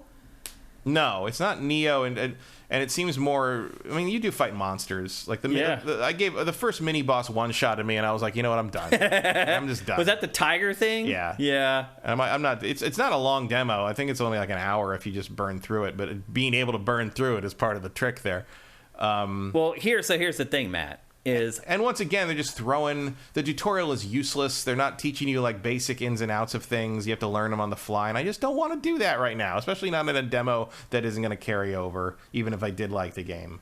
The stamina stuff is a weird idea. Sometimes you die and can come back, and sometimes you can't. It doesn't explain that. I don't get it. I don't care. Huh. It's just not interesting. I'm just going to play Elden Ring. That's part of the problem this year also, is every time you throw a lesser Souls-like at me, I'm like, why wouldn't I just play Elden Ring again? Well, I haven't even finished Elden Ring, so why wouldn't I just go back and play Elden Ring more? I can just go play. I can go play a way better version of this. Because I love the world and the fantasy of Elden Ring way more than this or Neo or Rise of the Ronin. I just do. Mm-hmm. But Rise of the Ronin, again, I don't think that's going to be this kind of game. Yeah, I don't either. So, I mean, as far as combat is concerned, where you're fighting the same guy like 5 times before you finally beat him. The Souls game needs basically 3 things for me. It needs to do something that Souls, the From games don't already do. And technically, setting this in this era with like these kinds of weapons and combat is something different. It needs to have a combat system that is interesting to me and something that I care to learn, which this does not. And it needs to have its own spin on things, and this sort of does. Like, the leveling up is weird. It's more, I guess it's more Sekiro leveling up in the sense that, like, you're not leveling up the character directly so much as you're leveling up different aspects of combat style, which is like, you basically pick the one you identify with the best, and that's the kind of thing you can focus on with, like, you know, other stuff. I don't know. Like, it was... Oh, and that didn't work for me. Yeah, what does it do? I could never figure out what it's supposed to do. That's like online stuff. None of that would even show up because every time it tried to load that, it would like say like it popped up a thing that said this is not available right now, or like it tried and failed. Please try again later. Again, it wasn't like the game popping that up. It was the system popping that up. Interesting. Like I played this on Xbox, and it would pop up that like unavailable thing, try again later. You normally get when you try to do something online or try to get it would pop that up every time I get to a place there where once because I'm like, what is happening when that, because the game wouldn't crash, it wouldn't stop working, you know, it just kept playing once I went. Also, that would pop up during fights, which was a problem. But like and then I found out that was where it was showing like the graves of other players and stuff, so I guess that is not working properly on the Xbox. I don't understand how you're supposed to, what the point of them being there. I don't know. I mean, I never got to see it myself. Because there's not notes or anything there. Like, it's just, okay, I mean, this person died here. Yeah, I mean, normally in like Souls games, you just get to see a ghost of what they did and how they died. Yeah, and this is just nothing. There's their flag sitting there. Like, I don't know. Matt, I got frustrated with this. I got frustrated with fighting the same 7 or 8 guys over and over again. So what I did was I just ran. I just ran through classic Souls. The whole stage. I ran all the way to the Tiger boss, fought the Tiger boss, got him to where he was almost dead, started getting my butt beat, just ran again. And I just ran through the whole game. Like, there's no repercussions for doing it. And I don't know if maybe that's just set up in the demo, that they're like, okay, once you're 50 yards away from an enemy, they forget about you. I don't know. But, dude, I just ran through the whole game. And there was nothing to stop me from doing it. And like, you can do that in Dark Souls, but usually you hit a boss or something where you have to actually sit and fight a guy. Yeah. I never found that in this. Maybe that you do get to that point, but like that Tiger sub-boss, like, you can initiate that fight and then run away. And part of the, you're not trapped in the arena, right? And but part of it is like they want you to kind of explore and fight all the people because that's how you raise your spirit level, which makes you more likely to be able to take on the Tiger boss. Yeah. What I did was I just built up my summon. It's just so tedious. Yeah. I just don't want to, and like I just ran around and built up my summon, and then as soon as the fight with the Tiger started, I just unleashed my summon. And the summon took out like 90% of its health. Summon help. This is I don't care. Like, you know, like if this looks like your thing, it's a demo. Play it. See, it might be exactly what you've been waiting for. But this is absolutely not for me in any respect. Like I am. Well, you know, it's not for me. No, I mean, I thought you might like it more just in the sense that there's no real stamina meter. But to your point about Elden Ring, like, I don't know. Like, after I've got over the hump with Elden Ring, I agree with you. I would do the same thing. Instead of playing one of these games, I would go back and play more Elden Ring. I'm not gonna. I'm not gonna play more Elden Ring or play either of these games. But if someone's gonna hold a gun to your head, I would choose Elden Ring. Absolutely. I just love the setting and everything more in Elden Ring than these games that are set in like ancient Asian culture. I have no connection to this stuff at all. Like, other than watching like kung fu movies when I was a kid or whatever. Like, this stuff just doesn't resonate with me. It's why I never could get really through much of Neo. Like, I have to have some kind of a motivation, particularly when I'm playing a genre that I'm not really a fan of and I don't really enjoy playing. If I don't have like the sinewy tissue there to hold it all together for me, I just don't care at all. Like, this game in particular, like, I never dreamed that I would spend more time playing this than you did. I was like, I'm going to play enough so I don't sound like an idiot when I discuss it with Matt, because I know Matt is probably going to play this all the way to the end. He will have beaten all these bosses, and, like, nope. I won't have to worry about it. Nope, I had no time for this guy's bullshit. Yeah. I'm done. Bunko says it looks like Neo, but in daylight. Yeah, I guess. I found Neo, I mean, look, I didn't play Neo to the end either, but I found Neo's combat to be way more reliable and less slippery than this. Like I just does not feel good to me to play at all. And Swanland asks, "Is this?" And I feel bad for being as hard on Steel Rising as I was for being stiff. When like in the end, it's like I guess stiff is better than feeling like you're trying to control someone on ice skates. Yeah. Swanland's asking if this was captured from the demo. Yes, this is me playing the demo horribly. If you haven't figured that part out by now, but you're right, Matt. Like the tutorial teaches you the basics. Garbage. It teaches you the basics, but it doesn't really teach you how to manage the game. No, it doesn't teach you how the systems work or an individual. I wondered, like, it feels like this demo starts after the beginning of the game. It does. It feels like because you're already level 10, which is also probably why your save doesn't carry over. That would explain, yeah. I mean, 9 times out of 10, if the only time a demo's save state carries over it means that you're starting at the beginning of the game.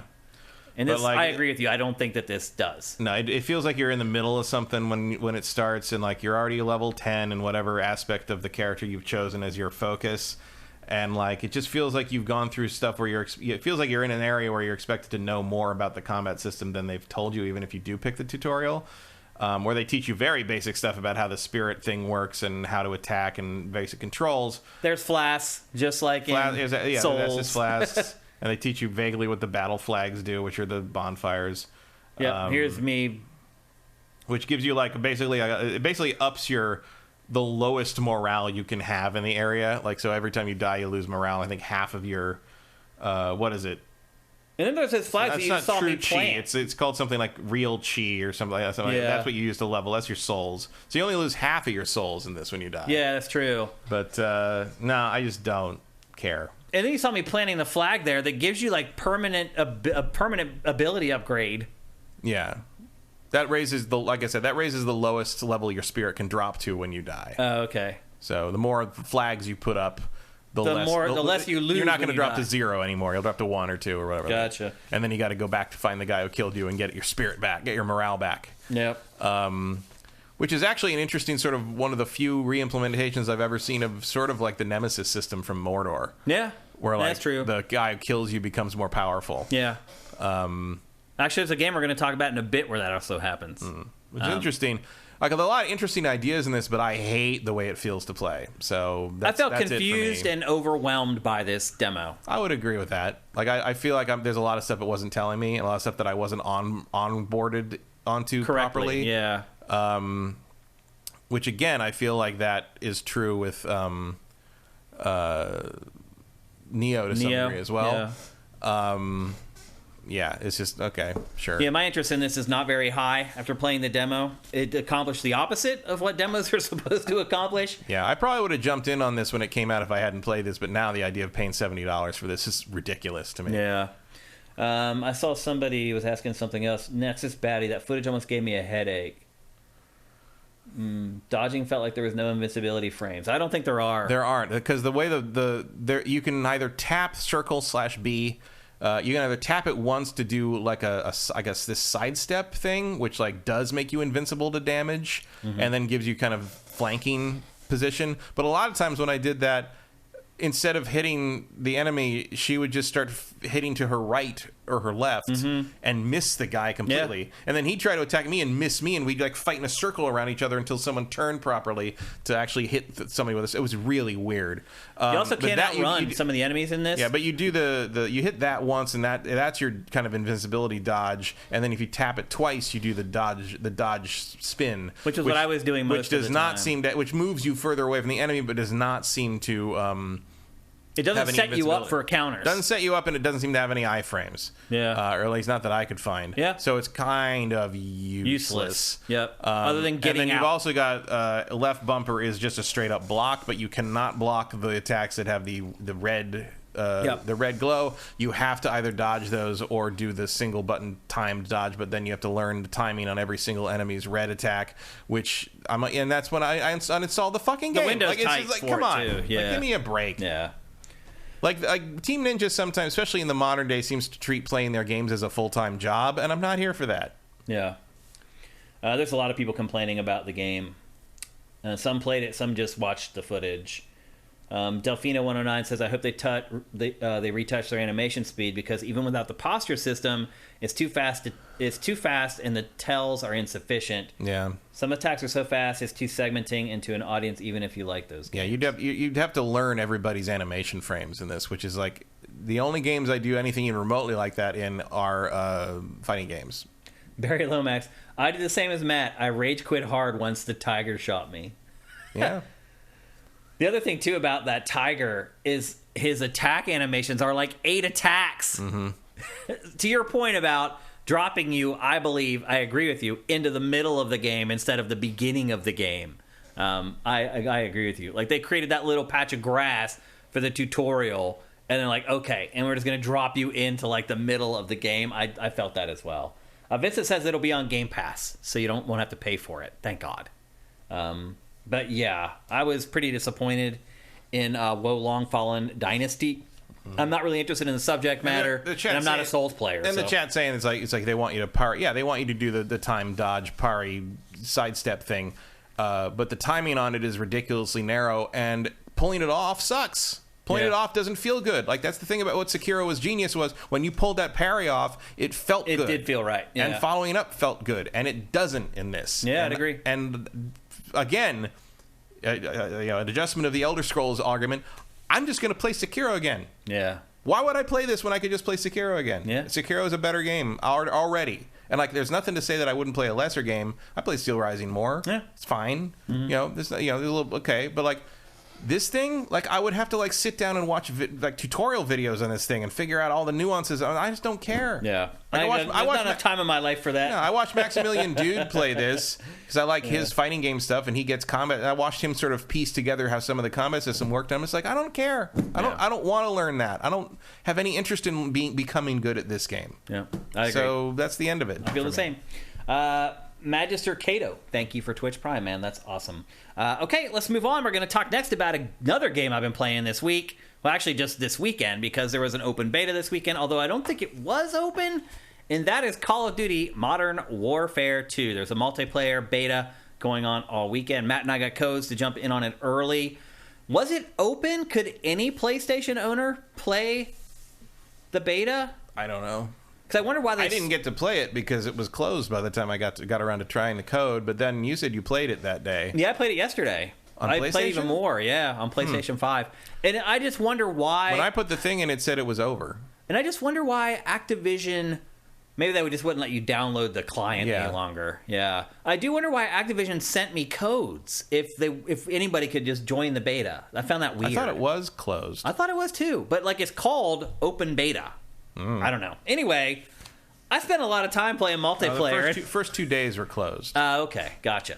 I spent a lot of time playing the Call of Duty Modern Warfare 2 beta. It was only 4 modes. There was Team Deathmatch and Domination to cover the basis of what most people end up playing. And as I've said a million times, I'm pretty much purely a Team Deathmatch guy. I think that's the purest form of competition in a shooter. And there were 2 other modes that you could play. I thought both of them were terrible. Again, it's so funny, Matt. They come up with all these modes for Call of Duty, and then you play them, and they all just become Team Deathmatch. Because, like, no battle plan survives contact with the enemy. So the 2 extra modes... The enemy are the players. Yeah, exactly. The 2 extra modes in this were, like, one was, like, escort a bag of money, and the other one was escort these 2 people. Or you can just kill the whole other team. And every one of these modes, that's what happens... To like SOCOM. 95 times out of 100. Like every time they put a new mode in SOCOM, it was just like... It doesn't matter. No, just kill everybody. Just kill everyone. And that's how every match ends. And that's how it always ended in this game with these extra modes. So I played them a couple times, realized that they're just like all the other modes where you're defusing a bomb or trying to keep someone from defusing a bomb. They're basically just Team Deathmatch where people don't respawn. And that's the way those 2 modes were. So I ended up playing a metric dump truck load full of Team Deathmatch and Domination throughout the weekend. And the first thing I'm going to say is I love the maps in this game. I was talking about Splatoon 3 in last week's show and how I really liked all the maps in that because they were basically just symmetrical rectangles where no team had an advantage over the other team depending on which side that they spawned on. The 3 maps that they included in this were basically the same deal. Very rectangular. There were nuances inside the maps, but for the most part, whichever side you started on did not determine whether you won or lost. There wasn't like a huge advantage depending on one side or the other. So I really like the maps, but again, there were only 3. And while I did get tired of the maps, Matt, what I really realized playing those 3 maps over and over again is that the most important thing in a shooter is learning the maps. It really is. Like, once you get to a certain level and your twitch is okay and you can aim quickly and blah, blah, blah, you're a good player. What matters the most is learning the maps. So when I first started playing, I didn't get in until like a day and a half after everyone else had been playing. I was level 1. Everyone else was like the max, which was level 15. They all had a bunch of gear that they could kit themselves out with, and I got my ass kicked for the first like 6 hours I was playing it. And then as I learned the maps, the tables started turning, and by the time I stopped playing yesterday, I was finishing most matches with like a 1.5, 1.6, 1.7 KD. So it just shows you that really memorizing maps, learning the choke points, learning where people are going to run, that is the key to being good at a shooter, more than how quickly you can sight somebody up and squeeze the trigger. So I did like the maps in this a lot, at least the 3 that they let us play.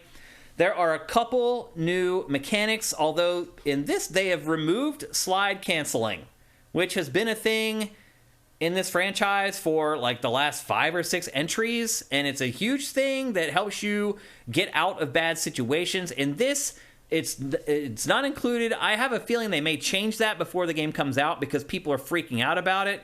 The other thing I would say, too, is that the sliding in general in this game just does not feel good. Like, you don't slide far enough. It doesn't feel smooth enough. It feels like you slide like 2 feet, and then you just stop. I don't know how to explain it. It feels weird.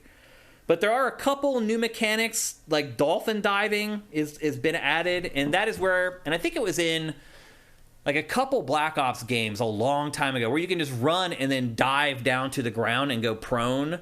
They brought that back for this. And then you can also hang off of ledges and use your pistol. So you can hang on a wall and just poke your head up over the wall and fire with your pistol while you're hanging on with just one hand. Huh.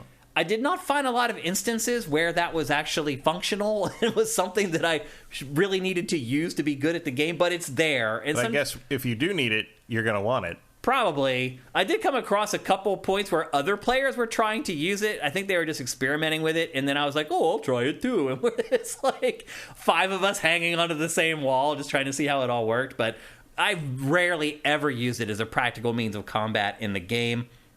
The weapons in the game, it is a Modern Warfare game, so they are modern armaments, which I appreciate, I like.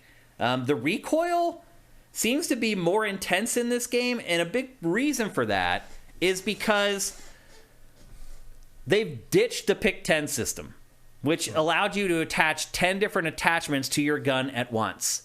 And so, you know, if you're focused on lowering the recoil on your gun, you could dedicate 8 of those 10 attachments to just that, to making the recoil less when you fired.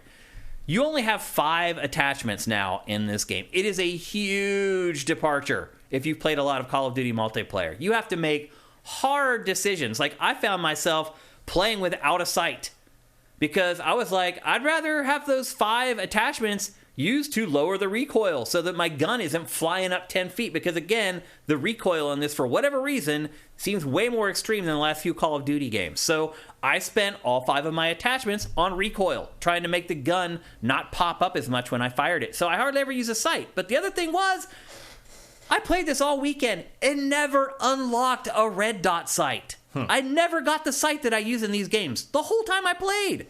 Now, they did have a level cap at 15, and it's coming back this weekend, and they're going to expand that level cap up to 30, which means I should finally get a red dot sight, which is usually like the first thing that you unlock in this game. So the other thing, too, is that the unlocks are weird. So, but I do think improved. So there are classes of attachments now. So there's this one thing that you put on your gun that kind of changes the gun's class. And then within each one of those classes is a collection of attachments. And once you've unlocked that attachment is unlocked for that whole class of guns, or that whole class of attachments, so to speak. So you don't have to, conceivably, you won't have to unlock the red dot sight for every gun in the game. There's a class of guns. There's like 4 or 5 different classes. And once you unlock it for that class, every gun in that class will then have the ability to snap on a red dot sight to it. It's a way to streamline things, but I don't like it. Like, I feel like I'm not able to build the weapon that I want to build now. I feel like I have to make concessions and sacrifice one thing for another. Some people may like that because you can't just build the gun you want, and you have to be more strategic about it. Sure, I can get that. I, for one, didn't appreciate it and didn't like it all that much at all. So yeah, the Pick 10 system, which has been a thing in Call of Duty for forever, is gone. What else did I discover? Perks are different. Now the perks are built in like tiers.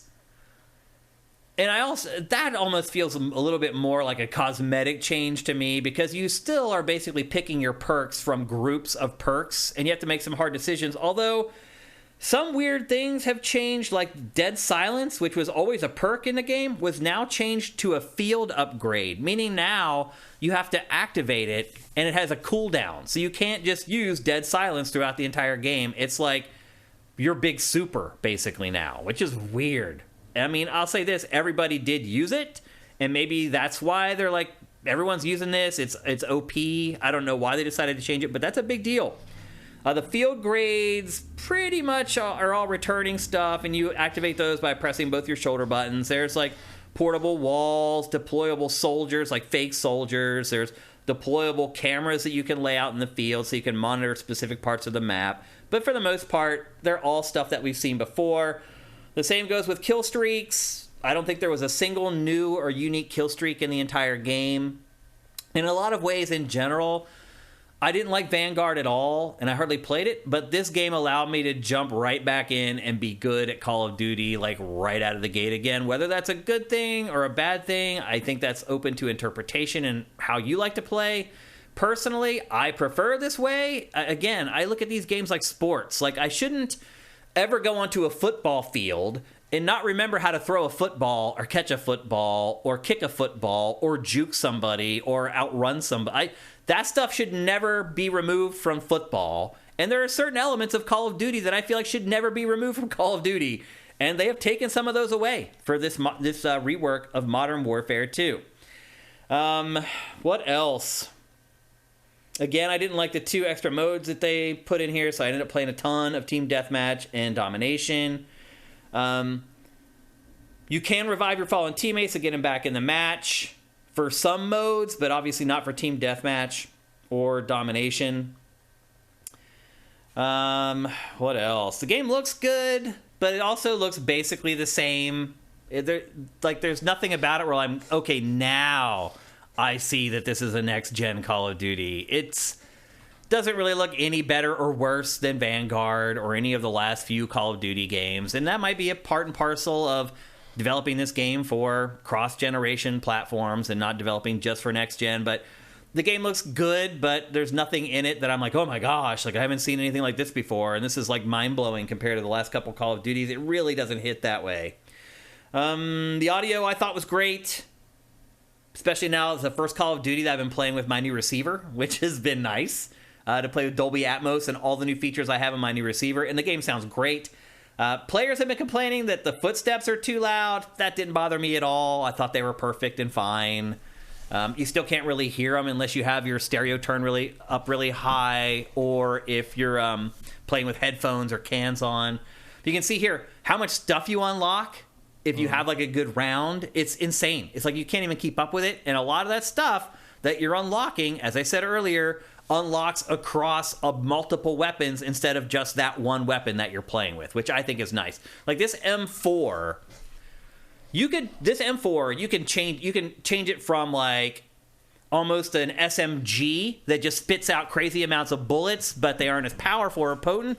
You can almost turn it into a shotgun. And so in that way, the way the Pick 5 now works, it gives you more versatility per weapon, but you can't be as granular per weapon. Does that make sense? Yeah. Okay.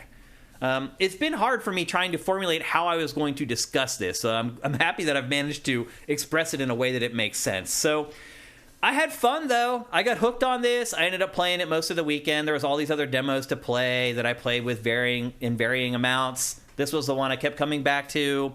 It's fast. Getting in and out of a match in this is almost too fast. Like, you almost don't even have time to, like, check Twitter or Facebook before the next match starts. That is a secret weapon of Call of Duty that has been there for a long time, and it is there in this game. Again, liked all 3 maps that were in the beta. I'm hoping there will be more for next weekend, but I'll say this. I like this enough that I will be there this weekend to play it again. And as I tell you guys over and over again, add me. I am Dinfire on everything. I am playing this on PlayStation 5, though. If you want to play with me on PlayStation this coming weekend, add me. I am Dinfire. We will kick some ass in Call of Duty Modern Warfare 2. Do you have any questions, Matt? Do you have your eternal question of, is there anything in here that's going to make me like it? No. I know the answer. Have you given up on that one at this point? Yeah. Swanland says, don't have time to check Twitter or Facebook. Sounds like heaven. Yeah, I get that. Yeah, I would think that would be a goal if I was making a multiplayer game. Don't give people time to think. Just jump into the next thing. One Super Master Gamer asked, why can't you customize your operators? Deep question, but I understand why they're locked. Because this is a beta. And so they only gave you... The other thing, too, is you probably saw there was like a character select screen. There's only in the B-roll for like 5 seconds, so you may have missed it. But there is a character select screen, and there are like 20 characters to choose from. But in this beta, they only let you choose one from each side. So essentially, they've just locked you off from that stuff. Vincent also says that next weekend is on every platform. So this was exclusive to PlayStation this week. Next week, it'll be exclusive to Xbox. I think they'll probably have cross-platform play hooked up for it. I'm not 100% sure, though. But I will be playing on PlayStation. See if there's any other questions about COD. Vincent asked, maybe since you weren't using a site, you weren't leveling up your sites, so you didn't get the red dot. No, that's not how it works. It's a good thought, but that's not how it works at all. And there were times where I was using a site. Like, I had an ACOG for a while. I had this, like, weird site that, like, zoomed in, but also, like, distorted everything. And I was like, I didn't feel comfortable with that either. So I ended up just rolling without a site and just use that extra slot to get rid of more recoil on my gun. So some of you may like that. Some of you may like the fact that you can't build the exact gun that you want and that there are caveats and you have to work within the systems of what they give you. To me, it's like once you give somebody something in a franchise, it's probably stupid to ever take it away, particularly if it's not broken or it's not working. But Matt, I just feel like at this point with Call of Duty, they just take away stuff and add stuff because they just have... What else are they going to do to make it different? Yeah. It's the same thing I've been talking about with Madden for years, where they like add an old feature that was there like 10 years ago, and they took it out because people hated it, and then they re-add it as a new feature, and people still hate it, and eventually it goes away again. I feel like there's some of that happening with Call of Duty at this point as well. It's like, there's nothing wrong with the Pick 10 system. There just isn't. There's a reason it lasted for like a decade, and people loved it. So, yeah. Waiting for them to bring back wall running. Yeah, maybe. Yeah. You're going to have to rely on Vince and those guys to probably handle that stuff. But I had fun with it. I had a good time Vince with and it. Those guys are never making one of these again. Yeah, he's probably very glad he doesn't make these anymore. And I totally get it. Because as I said, they're really reaching the law of diminishing returns with the Call of Duty franchise at this point. AJ the Legend asks, how was the haptic feedback with the gunplay? It was great, but I turned it off. I use that stuff for the campaign. I used it for the first like couple hours playing the beta, the multiplayer, and eventually just competitively it started to get annoying, so I just turned it off. I turn off all rumble on the controller when I play competitively. I don't want to feel anything in my hands. I know some people will disagree with turning off the rumble because some people like to feel the hit markers in their hands, and there was a period of time for me with Call of Duty that I was like that. I liked to feel when my shots were landing, but as I played it year after year after year, I got that from the visuals. I didn't need the rumble anymore to tell me that stuff. So I just turn off all rumble, all force feedback, and just play it clean. And I tend to do better competitively when I do that. So it was great, but I still turned it off. Yeah. And that's multiplayer for Modern Warfare 2. Obviously, this game's going to come with a lot more features than that. If there's anything drastic that they add to the beta this coming weekend. Maybe we'll talk about it again, but more than likely we'll be waiting until the first week of November to talk about this game more when it officially releases and review code is out there, and I get it from Activision. So I enjoyed it. I had a good time playing it. I think if you're a COD fan who didn't like Vanguard like me, and I'll tell you this, Vanguard is the least I've played a Call of Duty since Ghost. So that tells you how I feel about Vanguard. And this got me right back into it. Yep. Ultimate Villain says, I think it's great that they got rid of slide canceling. Even if people complain, it's basically a glitch that everybody feels like they have to use to make themselves harder to hit. I mean, was it a glitch? I don't know if it was a glitch. I think maybe the first time it was a glitch, but then people learned how to use it, and now it's a feature. I mean, they intentionally have been putting it in there. And just because it's like they discovered it as a glitch, I don't think that means they should just cut it out of the game. Combos in fighting games were a glitch. Yeah, originally. So was skiing in Tribes. Like, it was a glitch. So was dolphin diving in Battlefield. Yeah, and it just became something to be that people fair, dolphin diving was annoying as hell. It was annoying. But yeah, I'd agree with that. Nothing like the whole, it's like, oh, the Battlefield experience of World War II when you're... And like, you just, all these guys just like diving across the battle. It was very silly. I mean, all slide canceling does is it just lets you bail out of an animation routine. It's just like canceling in a fighting game or in a beat 'em up. Like, you're not stuck in the animation. You can bail out if you're under the gun. So yeah, that doesn't seem like an unreasonable thing to let somebody do. Yeah. But you're right. Maybe that's why they took it out, because they're like, this just started as a glitch anyway. Did you try third-person mode? I did not. This isn't the first Call of Duty to have third-person mode. Yeah, I remember when they did that a while ago. It's another thing they took away and then it gets brought back again. Right, and here it is. Like, it's the legacy. It's like, oh, it's a new feature. It's like, no, it's been there before. I don't like it. I prefer to play in first person. I do get there's a slight advantage of playing in third person because you can look around corners, but I just prefer to play in first person. It was definitely better to play in third person in Battlefront. Yes. Yeah, for sure. Yeah. Specifically because of that. Yeah. Rosencrantz, it was probably not intended as a gameplay feature. Then the devs have to make decisions to keep it or fix it. Yeah, I get it. I totally understand like what's going on with it. I think it's a great feature. Like, even if it was an accident that people discovered it or it was a glitch or whatever, it makes the gameplay better. So I'm all for anything that improves it, in my opinion. Swanland, Sakurai talked about the variant of Space Invaders where the enemies can't hit you as a glitch, but makes the game better. It happens a lot in games. There's pleasant accidents, I guess is the best way to put it. And to me, that was a pleasant accident that occurred in Call of Duty, and now they've removed it. So you'll be happy, but most people are not. Most people are really, really pissed about them taking it out. So sometimes the ratio wins. So I wouldn't be surprised if even next weekend or when the final version comes out, if it's put back in there. We'll see. It's certainly a conscious decision at the very least. So there you go. Call of Duty Modern Warfare 2 multiplayer. I really liked it. And let's be honest, you don't buy Call of Duty to play the campaign because it's over in like 4 or 5 hours. Most people buy it to play the multiplayer, and I had a really good time with it. And again, it is modern, so it has all the new weapons, all the new technologies, all the new vehicles and things like that. Whereas, Vanguard was set in a different time, and they always find ways to make technology work that shouldn't work. Like, they dust it up in like these weird, like almost like steampunk like style like things, but ultimately in reality that stuff wouldn't work. So they do manage to incorporate some future technology in the older games, and I don't know if it's realistic the way that they do it, but they do find a way to do it a lot of times. So there you go. Call of Duty Modern Warfare 2. We'll touch back on that probably around early November. And again, don't forget, I'll be playing this weekend. You can add me at Dinfire on PlayStation, and we'll shoot some fools in the face. All right, let's move on to our last topic of GameFace 316. Are we coming in under time? I think we are.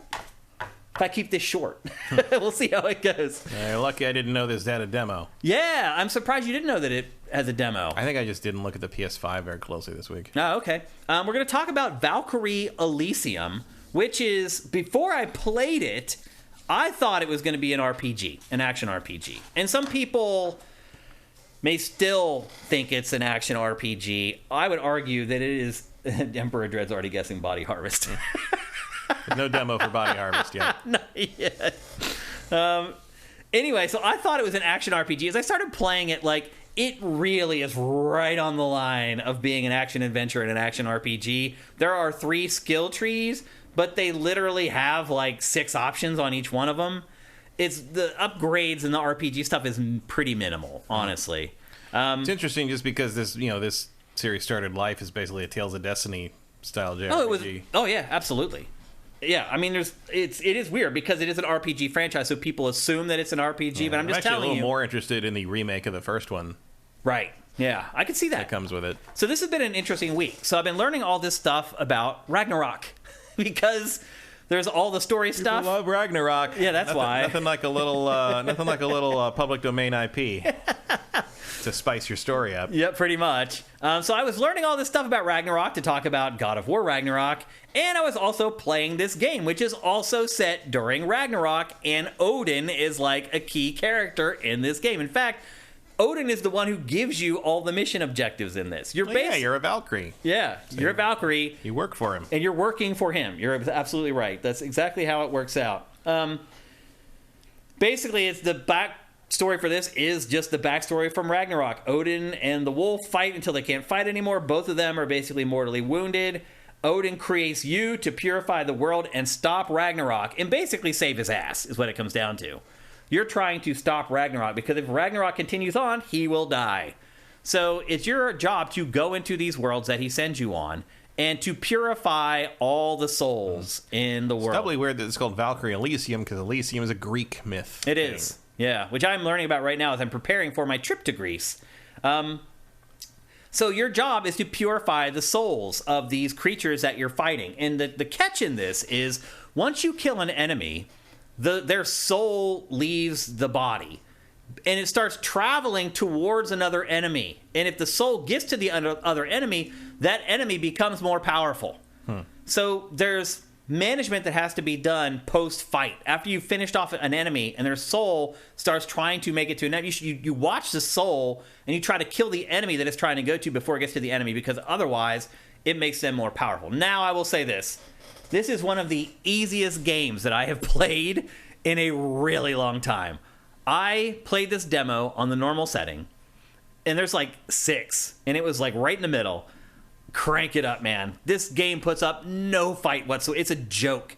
So that mechanic that I was just talking about, how the souls, like, it's irrelevant unless you turn up the difficulty setting. Because you can just walk through this game. I don't know if I ever died the whole time I played it. And I played it for a while. Like, this demo is pretty long. And I don't think I ever even got close to dying. I definitely never got scared that I was about to die. Because even if your health goes down, there's so many health pickups in this game that you never have to worry about, like, running out of health. So one thing I would recommend is if you do go to play this demo yourself, I would kick up the difficulty a notch or two. Otherwise, it's just kind of like a means to an end. I would not be surprised if they jack it up for the default difficulty setting before the game ships. And it is coming September 29th to PC and PlayStation, though the PC version is coming later in November. So the PlayStation 4, PlayStation 5 version, September 29th, and then the PC version later on in November. So as you can see, it is real-time combat instead of the turn-based combat like the original. And so I totally understand why people are like, this should be an RPG because the original was an RPG. But again, it really is just like a hack and slash with very, very light role-playing elements. The combat itself, there's lots of juggling, which Matt is not a fan of. And long combo strings. So you can see right there, like I have a 69-hit combo going right now. I don't mind juggling. I don't like how Tekken does it. I think it looks stupid the way Tekken animates juggling. Yeah. That was always my issue. I thought, because Virtua Fighter was what I loved, and that was juggling. I had a lot of juggling too, but I just didn't think it looked as dumb. Okay. And you can see the combo strings are very generous, like as far as how long they let them go on. Like, look, that meter has to go all the way down before my combo string breaks. So they're very, very, again, it's very easy. It's way, way too easy. So you have dodge mechanics in the game. You also have perfect dodges that slows down the enemy so you can counterattack. You have a grapple hook called a soul chain, and that can be used for traversal. You can latch on to certain objects and basically just hook shot your way up into the sky or up into higher areas. Or you can use it in combat. You can attach it to an enemy and it will draw you close to the enemy. And there's combos that start with that. So if you want to do certain combos, you have to lead off with using the hook shot to bring yourself closer to the enemy. You build up your magic meter through combat and then you unleash it. And throughout this demo, I ended up getting, I think, 3 elemental attacks, like electricity, like a tornado, and one other one. And then you also have these other characters called Einherjars, which were actually in the original game as well, that you can summon. And they're just party members, basically. They don't fight with you all the time, but you'll see every once in a while on the bottom right, a little menu will pop up that just basically is a schematic of the 4 buttons on the face of the controller. You hold R2, that menu pops up, and then you just tap the button to send one of your partners. You can see that right now I have a partner out there fighting as well. I got 2 in this demo. One has a sword, the other has a bow. And they're pretty smart. They will follow your lead, is what I found. They will go after whoever you are going after. Now, I did not find any ability to really instruct them on the fly other than, okay, I'm pointing you at this enemy, and now I'm going to summon you, and you'll attack this enemy. But other than that, they kind of are just autonomous, and they do their own thing, and they're smart. They do a good job. Enemies have weak points that you attack. If you attack the weak point, they will fall down, and then you unload. A lot of this game feels a lot like Monster Hunter, I'll be honest with you. As you get further into the demo and you start fighting more frequently the bigger enemies in the game, it starts to feel like Monster Hunter, where you have control over basically the whole party. And again, you want to attack the weak spot so that they collapse, and then you just unload with your big spells, and you summon all your guys, and you sick them on them, and you try to take them out while they're down. Again, the game is really easy. And so I'm not sure that I felt like I was pushed in this to really learn the nuances of the combat. I just kind of just was always firing stuff off at the enemies, and it just always worked because the enemies just never had enough hit points. You're 1 hit from dying right now in the B-roll. Oh, yeah. But I won't. It's funny. I won't. Because I'll kill an enemy and it'll give me like all the health, it'll completely refill it or whatever. And I never quite understood how, like, what the meter meant. Like, you have the green, but then you also have like the gray part. I never figured out exactly what that meant because, again, I never really needed to because it was just too easy. Presumably that's like something you could heal through doing something specific. But and like that's your max amount you're able to heal or whatever. From like whatever that, yeah, because it looks like that's how much you took. See my health now, Matt? Yeah, but once everybody died, all the orbs flew. Yeah, they just give them all up. Yeah. What else do I have to say about this? Yeah, so what I was talking about earlier, how if you do enough damage against an enemy, it will collapse. That's actually called crashing. You can also, instead of just attacking the weak parts on the enemies, you can also check out their elemental alignment. And if you counteract their elemental alignment, you can also get them to crash, and then you can jump in and unload on them. The camera was probably the biggest issue I had with this, playing through this demo. It's just, by default, it's set too low, and when you run, it gets lower. So when you're running, it's like the camera is dragging along behind you in the grass, and you're like looking up at everything. When you get, and so it's a pain in the ass outside. When you get inside, they definitely need to work on it. When you get inside, it just whips around and whirs around. It cannot really follow the action when you're fighting like multiple enemies inside. There's definitely some work that needs to be done there on the camera, and I hope that they do that before they release it, because again, it's coming out here in a couple weeks. There's no real overworld in the game, or a map, or like a town to explore. Basically, Odin sends you out on a mission. You go, you finish the mission. Like, for instance, I'll beat this boss here. A portal will appear. You step into the portal, and you get teleported back to Odin, where there's this dumb cutscene. The game's not very cinematic and not very story-driven. Like, there's just little cutscenes here and there, but it's not a story-driven game, I guess is the best way to put it. So I'll beat this boss. I'll teleport back to Odin. Odin will say something. He'll be like, oh, now there's these people who are trying to kill me or whatever. One of the weirdest things about this is how you don't lose your combo when you get hit. Yeah. That's what I'm saying. Like, the combo strings are very generous in this. Like, you have to wait for that meter to go all the way down before you lose your string. It's crazy. Again, like I said, it's just way, way too easy. But yeah, so you go back to Odin, and he's just like, okay, I have another mission for you. And then you go to this thing that you stand on, and a map does come up, but you just basically select whatever option on the map is there. You're not actually exploring the map. You select that option, he teleports you to the next mission, which is another linear mission in a non-open world. You complete that mission, you go back to Odin, rinse and repeat until you finish the game, I'd assume.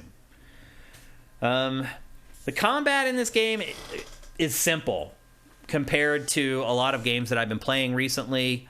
You basically have two hack and slash attacks. You have square and triangle. You have your quick attack and your strong attack. All the combos are derived from those two buttons. So, square, square, triangle, square, square, square, triangle, square, triangle, square, triangle. All the combos are built around just those two buttons. And they get old quick. Like, you can probably even see from this B-roll. By the time you're done watching it, you're sick of watching the same combos over and over. It needs more. Undoubtedly, it needs more. And that's one thing I would like to see, but I do not see that happening. Visually, it's a okay-looking game. It's a little repetitive once you get out into the missions. Like, a lot of the ground textures are copy and paste over and over again. It's a lot better in cutscenes, that's for sure. What, the graphics? Yeah. Yep. But again, there aren't that many cutscenes in the game. Like I said, right now I'm back, hanging out with Odin. He does his little thing, sends you on your next mission. Odin's a very fancy man. Yeah. Now, I did run into a couple characters out in the field where they're like, what are you doing here? And I didn't even know who the hell they were. So there's going to be some twists and turns to the plot, I'm sure. But the bulk of how the story is told is like this. There's not a lot of storytelling out in the field. You come back to this sort of hub area with Odin, and that's where the plot is kind of moved forward. And that's pretty much Valkyrie Elysium. It's a very simple game. Again, very light on the RPG elements. If you're interested in this because you were a fan of Valkyrie Profile back in the day, that's not a good enough reason to buy this game. I'll tell you that right now. It is not much like that game at all. It has kind of the same setting and the same themes and things like that, and a lot of the same verbiage, but it plays entirely different, and the plot doesn't really tie in with the other one, even though it is based on Ragnarok. It's not like it picks up directly after the end or anything. It's just very loosely associated with the old games that everybody knows and loves, I guess is the best way I could put it. Yeah, I'm more interested in it's basically like a port or remaster, I think, of the PSP or Vita game, whatever it was on, the remake of the first one. Yeah. I mean, I had fun with this. I found myself continuing to play it because it offered no resistance. Like, I could just keep going and just mopping up enemies. Kind of Dynasty Warriors style. A little bit, yeah. It's like, it's not really about whether you can win the battle or not. It's like, will your patience wear thin before you go to the next battle? And do you believe that the next possible enemy or boss that you could fight is interesting enough that you should keep on going? And that's what I found. And again, like I said, there are some RPG elements. They're very light. There's like 3 skill trees that have very minimal things to upgrade. Even in this demo, I felt like I upgraded like a quarter of all like the skill trees. So I don't know how long this game is going to be either. I don't know. But again, the demo's out there. It's free. You can go and play it for yourself. But I don't know. I guess I'm kind of lukewarm on this game. I enjoyed playing it, but it was way too easy, and there are some issues with it that were kind of annoying. And it doesn't really, like, if you're looking to this to be the spiritual successor to the old games, you're going to be disappointed there as well. But if you're looking for a simple hack and slash with light RPG elements, it's worth checking out, I guess is the best way I could put it. I wouldn't spend $70 for it. I'll put it to you that way, though. But, yeah, there you go. That's Valkyrie Elysium. You think you'll go play the demo, Matt? Here's the skill trees, by the way, before we go. So you can see how simple the skill trees are. Yeah, it's not a lot. There's not a lot. There's 3 different ones, like 3 different elemental ones, but none of them are very big. So it is very, very light on the RPG. It feels like there must be more in there at some point. There may be something unlocks eventually, because you're right. Like, this is almost criminal. Why would you devote an entire tab of the menu to that? Yeah. To those 3 different trees. Yeah. You can almost show all of those on the screen at the same time. Yeah, yeah. And here you can see, like, I'm leveling up my weapon, and you do get new weapons as you play. Like, eventually, like, right before the demo ended, I got, like, a new sword that swings a lot more quickly and doesn't take as long to, like, wind up or whatever. So you do get new weapons throughout the game, although they take their time giving them to you. They're not like a lot of other RPGs where after every fight there's like 50 weapons laying around on the ground and you're like sorting through them, trying to figure out which one you should actually keep or use. So there you go. That's Valkyrie Elysium. Matt, do you have any questions about it? No. No? Seems pretty straightforward. It is. And sadly it is. Like, so we had Team Ninja's game, which I felt overwhelmed playing the demo, and then this one where I felt underwhelmed. And I'm like, there's got to be more to this than there is. And maybe there is eventually. I hope so. Because what I played in that demo is very basic. So, Delfino says character models look good. Yeah, I think they look pretty good. I don't think they looked amazing though. I mean, if you play like Ratchet and Clank or anything exclusive just made for PS5 or the Demon Souls remake for PS5, I don't think those character models look good at all. But for last gen, I guess they look good. Vortex Complex looks similar to that Xenoblade game to me. No. Which one? There are no Xenoblade games with combat like that. Yeah. So I don't know. I don't know what he's talking about there. Is the main character voiced by Nurse Joy? I don't know. Ashes in the Hourglass. I don't know, honestly. Swanland says the trailer looks great, but this definitely shows that it might be boring. Yeah, well, that's how trailers work. They can cut out all the boring parts and just have the really fun parts in there. Bunko, frame rate seems in the 40s. Okay, this is something I should just say in general about footage on GameFace. So the footage always has to be 30 frames per second on GameFace to work with our TriCaster. Sometimes, if games run at crazy high frame rates, even if you record them natively at 30 frames, they look a little weird. Sometimes they'll look a little jittery, like the Modern Warfare 2 footage. Looked like that. Yeah. Sometimes that happens. So when you're watching GameFace, always remember that like whatever you're seeing is not always indicative of the game. I just want to make sure I get that out there because I've seen sometimes people saying like, oh, it's like 30 frames a second. Yeah, like our show is 30 frames per second. It has to be to work with our TriCaster. To get a new TriCaster that works at 60 frames and 4K, it's like 12 grand or whatever, and I obviously can't afford that. So unfortunately, we're stuck using the 1080p 30 frames per second TriCaster that we currently have. So just something to keep in mind when we show footage here on GameFace. So you're not judging games too harshly based upon frame rates and stuff like that. Okay. I think that's all your questions. Ashes says that was a joke because the OG main character was voiced by Nurse Joy. Gotcha. Okay. All right. It's that time of the show where we do name that game. Last week, Matt, you kind of won. Yeah. It was at least a tie. About the same time. You definitely got it at the same time as everybody else. So that was good. And last week, I intentionally made it a little easier than usual. I picked Skyrim, first of all, which is a game I assume most people would have like mental triggers for. This week, I went harder. So last week, I went easy. This week, I tried to make it more difficult. And I'll see if I did it or not, or if I failed. For those of you who are watching this for the first time, Name That Game is exactly what you're going to try to do. I show you 5 screenshots from a game. You just try to name the game. You're trying to beat Matt at this. You guys win all ties. When we start the game, chat goes into slow mode, which means you can only type a response once every 60 seconds. So don't just spam with a bunch of game titles hoping that you guess it right. You need to hold your guesses for when you have a legitimate guess. You guys win all ties. If Matt says the name of the game and I look over and it pops up in the next second or two in chat, you guys get the win. If you win, you get a free video game. And I think that's it. Yeah. So here we go. Some of you, this is your favorite part of GameFace every week, which makes me a little bit sad because all the work that I do on the rest of the show. But as long as you're enjoying it, that's all that really matters. Okay, we're ready for the first screenshot for Name That Game for episode 316. And here it is.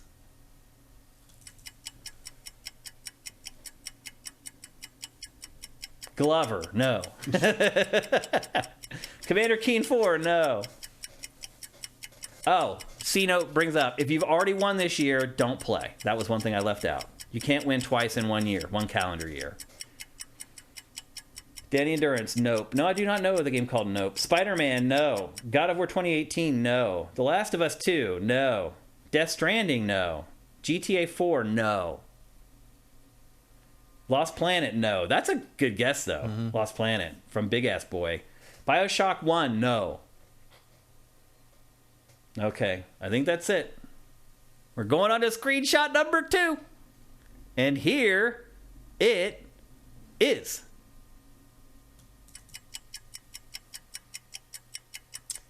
Returnal, no. 50 Cent Blood in the Sand, no. Good one, Wampler.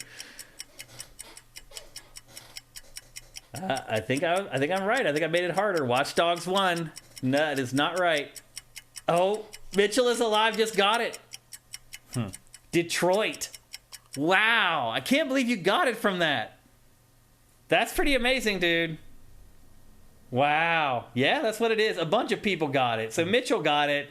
And then I thought that for a second, but then I couldn't think of a section with snow in it. And then Evil Oni followed up with it right afterwards. Mitchell is alive. You're correct. I am shocked that you got it based on those 2 screenshots, though. This one and this one. I do feel like sometimes people are using Google Images to get some of this stuff. Detroit entered my head, but I couldn't think of a thing where the first screenshot was from. Yeah.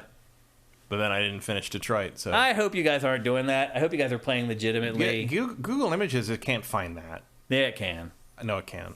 I think it can. I don't think so. Because that in particular, I didn't alter at all. I didn't zoom in or anything. So this was the screenshot that shows the one android on a rooftop holding the girl. And then that's the background of the city behind the android or whatever. I think you are overestimating Google Image. I've tried to find stuff with Google Image, and it's an idiot. Really? Like, it does not. You couldn't find a tiny sliver of a screenshot like that. Interesting. Second is from the hostage scene from the demo. Yes, what I just said. I'd recognize that blue David Cage light anywhere. Okay. That's true. That light, that there's a quality of that color that he uses a lot. Interesting. Okay, I'll show you the rest of them just for posterity's sake. Here's the third one. That might have given it away. That's also from a pretty iconic screenshot that made the rounds and is in a lot of articles for the game.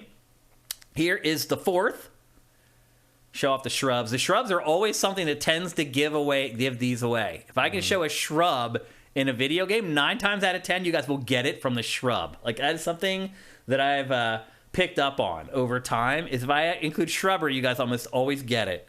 And then here was the final screenshot, and obviously that's just all the androids in a room, like all lined up and everything, and you know, with the uniform and the logo and everything, you guys definitely would have got it from that. So great job, chat. That's pretty amazing that you got it from those 2 screenshots. Mitchell is alive. There is your applause for winning Name That Game. Excellent job, man. That is amazing. I really thought that it would get to the 4th image with this one, but I was wrong again. You guys are just way better than I ever guessed. And I tried hard to make that one difficult. I really did. Like, I really thought I gave you guys really obtuse clues, but nothing's obtuse for you guys. So great job. Mitchell is alive. Congratulations for winning Name That Game. Send me a DM on Twitter at Dinfire. You can send us a direct message here on Twitch at Sifted Games. You can send a DM at Sifted Games on Twitter if you want. If you're on Sifted.net, you can send me a message at Shane. However you want to get at me, and we'll send you the code for your free game. And congratulations once again. Mitchell is alive for winning Name That Game. Did you say you were about to guess Detroit? Yeah, the second one did make me think Detroit, but I could not square it with what the first picture was. But I don't know everything in Detroit. Yep, because both of us didn't finish it. Okay. Like they said, there is some kind of quality to that colored light that made me think David Cage. It's interesting how stuff like that just creates these connections in your mind that it's pretty amazing. Well, it was like there was a few days ago on the Name That Game, the hurdle, guess the dot game. Was a few times ago was I think it was Half-Life 2, and I knew it because there's just a certain way the source engine looks. I just knew what that game was. I didn't recognize the scenery. I didn't recognize the level, but I knew that was Half-Life 2 because there's just a certain way that looks. Well, I'll put it to you this way. I stay away from that engine now because I remember I did Portal. Yeah. And I got really pissed off when people guessed Portal really quick. I mean, Source Engine is one of the most identifiable. Yeah, it is, for sure. And I can't even tell you really what it is. Like, no, there's just a quality of it. Yeah. There's a quality of the textures and the light and the way it blends things. I don't know. Mitchell says he platinumed to Detroit. Yeah. And that helps. The more time that you spend with the game, it definitely helps for sure. Yep. Every person, Noxatornitis, every person here has spent too much time staring at one game. It's true. Yep. Yep. Okay, let's get to some Q&A before we head out of here. The Legacy. Thank you for Twitch Prime. That's awesome. And as always, try to do Twitch Prime at the beginning of the show or at the end. It'll give us a chance to recognize you guys, which I always try to do every chance I get because you guys are awesome. Okay, let's get to some questions. AJ the Legend Watson. I'm wondering what you guys consider a sweet spot for the length of games. Do you prefer more than 40-hour games or something closer to the 20-hour mark? Well, it depends on if I paid for that game or I got it for free. I mean, it does matter. Doesn't matter. To you, it doesn't matter? Should be as long as the game should be. Yeah. Like, Eco is about 3 hours long, and that's about right. Yeah. The Witcher 3 is about 80 hours long, and that's about right. Yeah. Like, there is a length that a game should be in its own sense. I don't care how long something is if I think it was as long as it should have been. I generally agree with that way of thinking, but I do feel like some games are bloated and overstay their welcome. It can be. Because the developers just couldn't figure out. I didn't mean to say it doesn't go the other way. Yeah. Like, there's 80-hour games that shouldn't be 80 hours. Well, Valhalla is too damn long. Yeah. Sometimes playing the long games is more satisfying when you finish them because you made it through the journey. Mm-hmm. It's like you put in the work to get through it. And if it's satisfying all the way through, then it's great. But there's a lot of games that are just padded to make them longer and just the copy and paste content to pad them out. And like, I would be okay if like Assassin's Creeds were only 40 hours long. Like, I'm fine with that. Like, I don't need it. Honestly, most... They used to be. Yeah, I know. Most games, I don't need them to be longer than 40 hours, Matt, honestly. Like, I just don't. Like... No, I don't... There's no hard time for anything. Like, it's like saying, like, movies shouldn't be this long or that long. I think it depends on your lifestyle, too. Like, people who have kids and really crazy lives. Like, some of those people will never, ever finish a game that's longer than 15 hours. So if you ask somebody like that this question, they're going to say 10. Because otherwise I'll never finish a video game ever again, or at least until my kids are in college or whatever. Like, I'm lucky I don't have kids in that way, so I can just spend all my free time playing games if I want to, and for you too. So a lot of it just depends, I think, on your lifestyle and what demands you have on your time. But I would be okay if no video game ever was over 40 hours. It would not burn my britches if there was this weird, like, subconscious limit that all games can't be longer than 40 hours. Like, I wouldn't complain, I guess is the best way to put it. Yeah, I think The Witcher needed to be as long as it was. Well, that's because it was just great from there are games that need to be as long as they are, and that's the criterion. Yeah. Like, I don't go into anything expecting a certain... There is no such thing as a good length for a game. The game should be as long as the game is, and how the game should be, and what it justifies its own length. Okay. That was a good question, AJ. A question from The Legacy. Do you think Sony will buy Deviation Games since they might lose Call of Duty eventually? Co-founder Jason Blundell left his studio, and Haven Studio co-founder Sebastian Puel left a month before Sony bought them. Also, they recently hired Lewis Castle, the co-founder of Westwood, Jonathan Hawkins, Dean Reimer, God of War dev, and Tony Flame, a Treyarch dev. Oh, we talked about this before. I mean, that's what happened with Haven. All Haven did was just hire a bunch of people, and Sony bought them. Yeah. So this could absolutely happen. And I think I even mentioned that day that if you're smart, you just form a studio with a bunch of superstars and just wait for the offers to roll in. You don't have to make a game or do anything. The industry's a little messed up right now, honestly, in that way. Because just because you have talented people, it's not a guarantee you're going to make a great game. It's not. But the big three are army building right now. So you kind of have to... You might as well play into that. It's bizarre what's happening right now. There's been lots of all-star studios. What was that shooter from former Halo devs where, like, you like, it was an RTS cross with a shooter, and, like, you kind of flew around in these little, like, pods almost? What was it called? It was awful. But that was made by an all-star group of developers from all these other shooter franchises, and it was terrible. Yeah, I can't remember the name of it. I remember watching the B-roll. And the studio folded. It didn't even get to release its second game because that game was so bad. So it's not a given, but yeah, I mean, Sony probably will buy Deviation Games, or somebody will, if it really has that all-star lineup of developers. It's sad, but it's true. Ashes of the Hourglass. I tried to ask this last week, so I'm asking it again. Matt, what are your thoughts on the recent death and work of Jean-Luc Godard? I'm assuming Shane doesn't know who that is. I do know who it is, but I don't care enough to answer, and Matt will give you a better answer. I mean, I don't know if... he's an old man who... Yeah, I mean, it's not super unexpected. I like a lot of his work, particularly Band Apart. Worth watching if you haven't seen especially his older stuff. I haven't seen most of his recent stuff because he switched to making shorts and things. Yeah, I mean, I don't have a lot of thoughts on that, really. No? To be honest. Didn't hit you too much? No. I mean, he's very influential, very important, but like, he just wasn't... He's not one of my favorites. Yeah. I have no affinity or feelings towards him at all. I mean, obviously, I feel for his family that he's passed and his friends and colleagues, but I have no emotional attachment to him at all. From Erebus Jones, Microsoft still charges only €60 for new first-party games when they release. And, am I right? Good one. When the Activision purchase goes through, do you think they'll reduce Call of Duty's price on PlayStation to bring it into line with the rest of their pricing? That's a good one, too. Yeah, that's a good question. I don't know. Yeah, I don't know. It kind of depends what that contract is. You know where I stand on this stuff. I'm pissed off that I think that like Microsoft is being too nice. So I feel like they should charge them the full 70 if they want to. If that's, I mean, I don't know. You could see that as a bit of a power move, where it's like, hey, the biggest game on your system is still $60 as we said so, and now we made you look like you're gouging your customers. Yeah, I mean, you could make a statement that way, but I don't think it's going to like pull people away. No, but it'd be, you know, it's just knowing Microsoft, they might enjoy doing the public statement about like, it's like, oh, we believe that like this is, you know, the pricing of things should reflect it, and like, you know, and you could really do some corporate speak that twisted the knife on that a little bit just to be a dick. Yeah, I don't know how likely Microsoft would be to do that, but it might be fun to see. Yeah. Because it would be a populist move. You know? Make the console wars great again, man. Yeah, like, especially if they don't up theirs to 70. Yeah, there's sort of that thing's like, yeah, Sony charges $70 for games. We don't know what that's about. But then again, like, there's going to be games on Microsoft that are $70 because like 2K has already moved. You know, GTA 6 is going to be $70. Sony also already increased the price of its console, and Microsoft did not. So it would actually not increasing the price would kind of fall in line with what's been happening.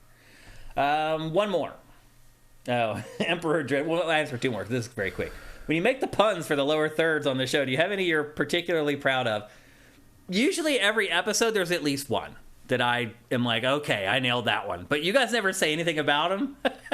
So then when the show's over, I'm like, I guess it didn't hit the way that I thought. So usually every episode, there's like one lower third that I'm pretty proud of. I'm like, oh, I nailed that one. And the funny part, too, is that like I don't write the lower thirds like all right in a row and right away. Like I'll have the show set up, I'll have most of the B-roll ready, and then I'll go take a shower. And while I'm in the shower getting ready for the show to come over here, that's when I come up with a lot of the lower thirds and the puns. So I've actually come up with a lot of things while taking a shower. I'm sure that's typical for a lot of people because I think your brain just kind of clears itself and you're focused. But anyway, yeah, there are some that I'm proud of, but you guys never mention them, so I guess they all suck. Derek D111, thank you for Twitch Prime. Time Zini, thank you for Twitch Prime. And we will take one more. Evil Oni, thank you for the bits, man. That's awesome. Mega Drive Guy, thank you for Twitch Prime. Oh, there's a lot of questions in here I'm not going to be able to get to, unfortunately, guys. I'm sorry. Oh, Disintegration, Vincent brings up. That was the game I was talking about. And he's right. It was Disintegration. Oh, there's so many in here. I wish I could answer them all, guys, but we're already way over time. Let's see. Did Evil Oni ask a question? Since he gave us the bits, I'll answer it if he did. He did not. Okay. Well, Time Zini, you gave us Twitch Prime, so we'll answer yours. I live vicariously through gaming podcasts, Let's Plays, etc., rather than playing games myself. Interesting. Do you guys have any similar hobbies you still follow but aren't active in anymore? That's a great question, man. Do you want to start?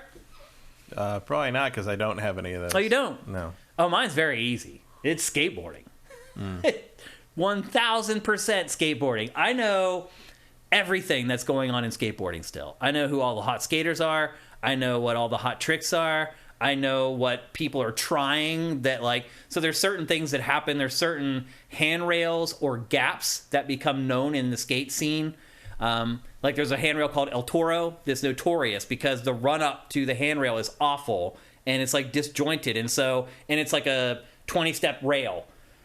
A big thing with doing rails is feeling comfortable when you're about to ollie onto the rail. Well, El Toro at the top, it's really uneven. And so as you're skating up to this 20-step rail, it's sketchy as hell because you're like off balance. So I know everything about skateboarding, and I never skateboard anymore. There's these new wheels that PAL just launched that are called the Dragon wheels that are this new revolution that they work the same whether you're on a flat surface or rough surfaces. They finally figured out this breakthrough in urethane technology. I know everything that's still going on in skateboarding, but I rarely ever skateboard myself anymore. So that's the one for me, undoubtedly. I still live vicariously through all these people. And I do watch videos of people my age who are still skating and wish I could do it. But my knee surgery hasn't worked out as well as I had hoped. My knee's still kind of jacked up, and I just haven't been able to get back into it. So I definitely live vicariously in the skateboard world through YouTube videos. So you're not alone there. I think everybody probably does a little bit of this. Especially as you get older and physically you can't do the things that you used to do, but you still may be interested in it. Or still, in all honesty, with skateboarding, I'm still just impressed by it. That's the advantage of never having cared about sports.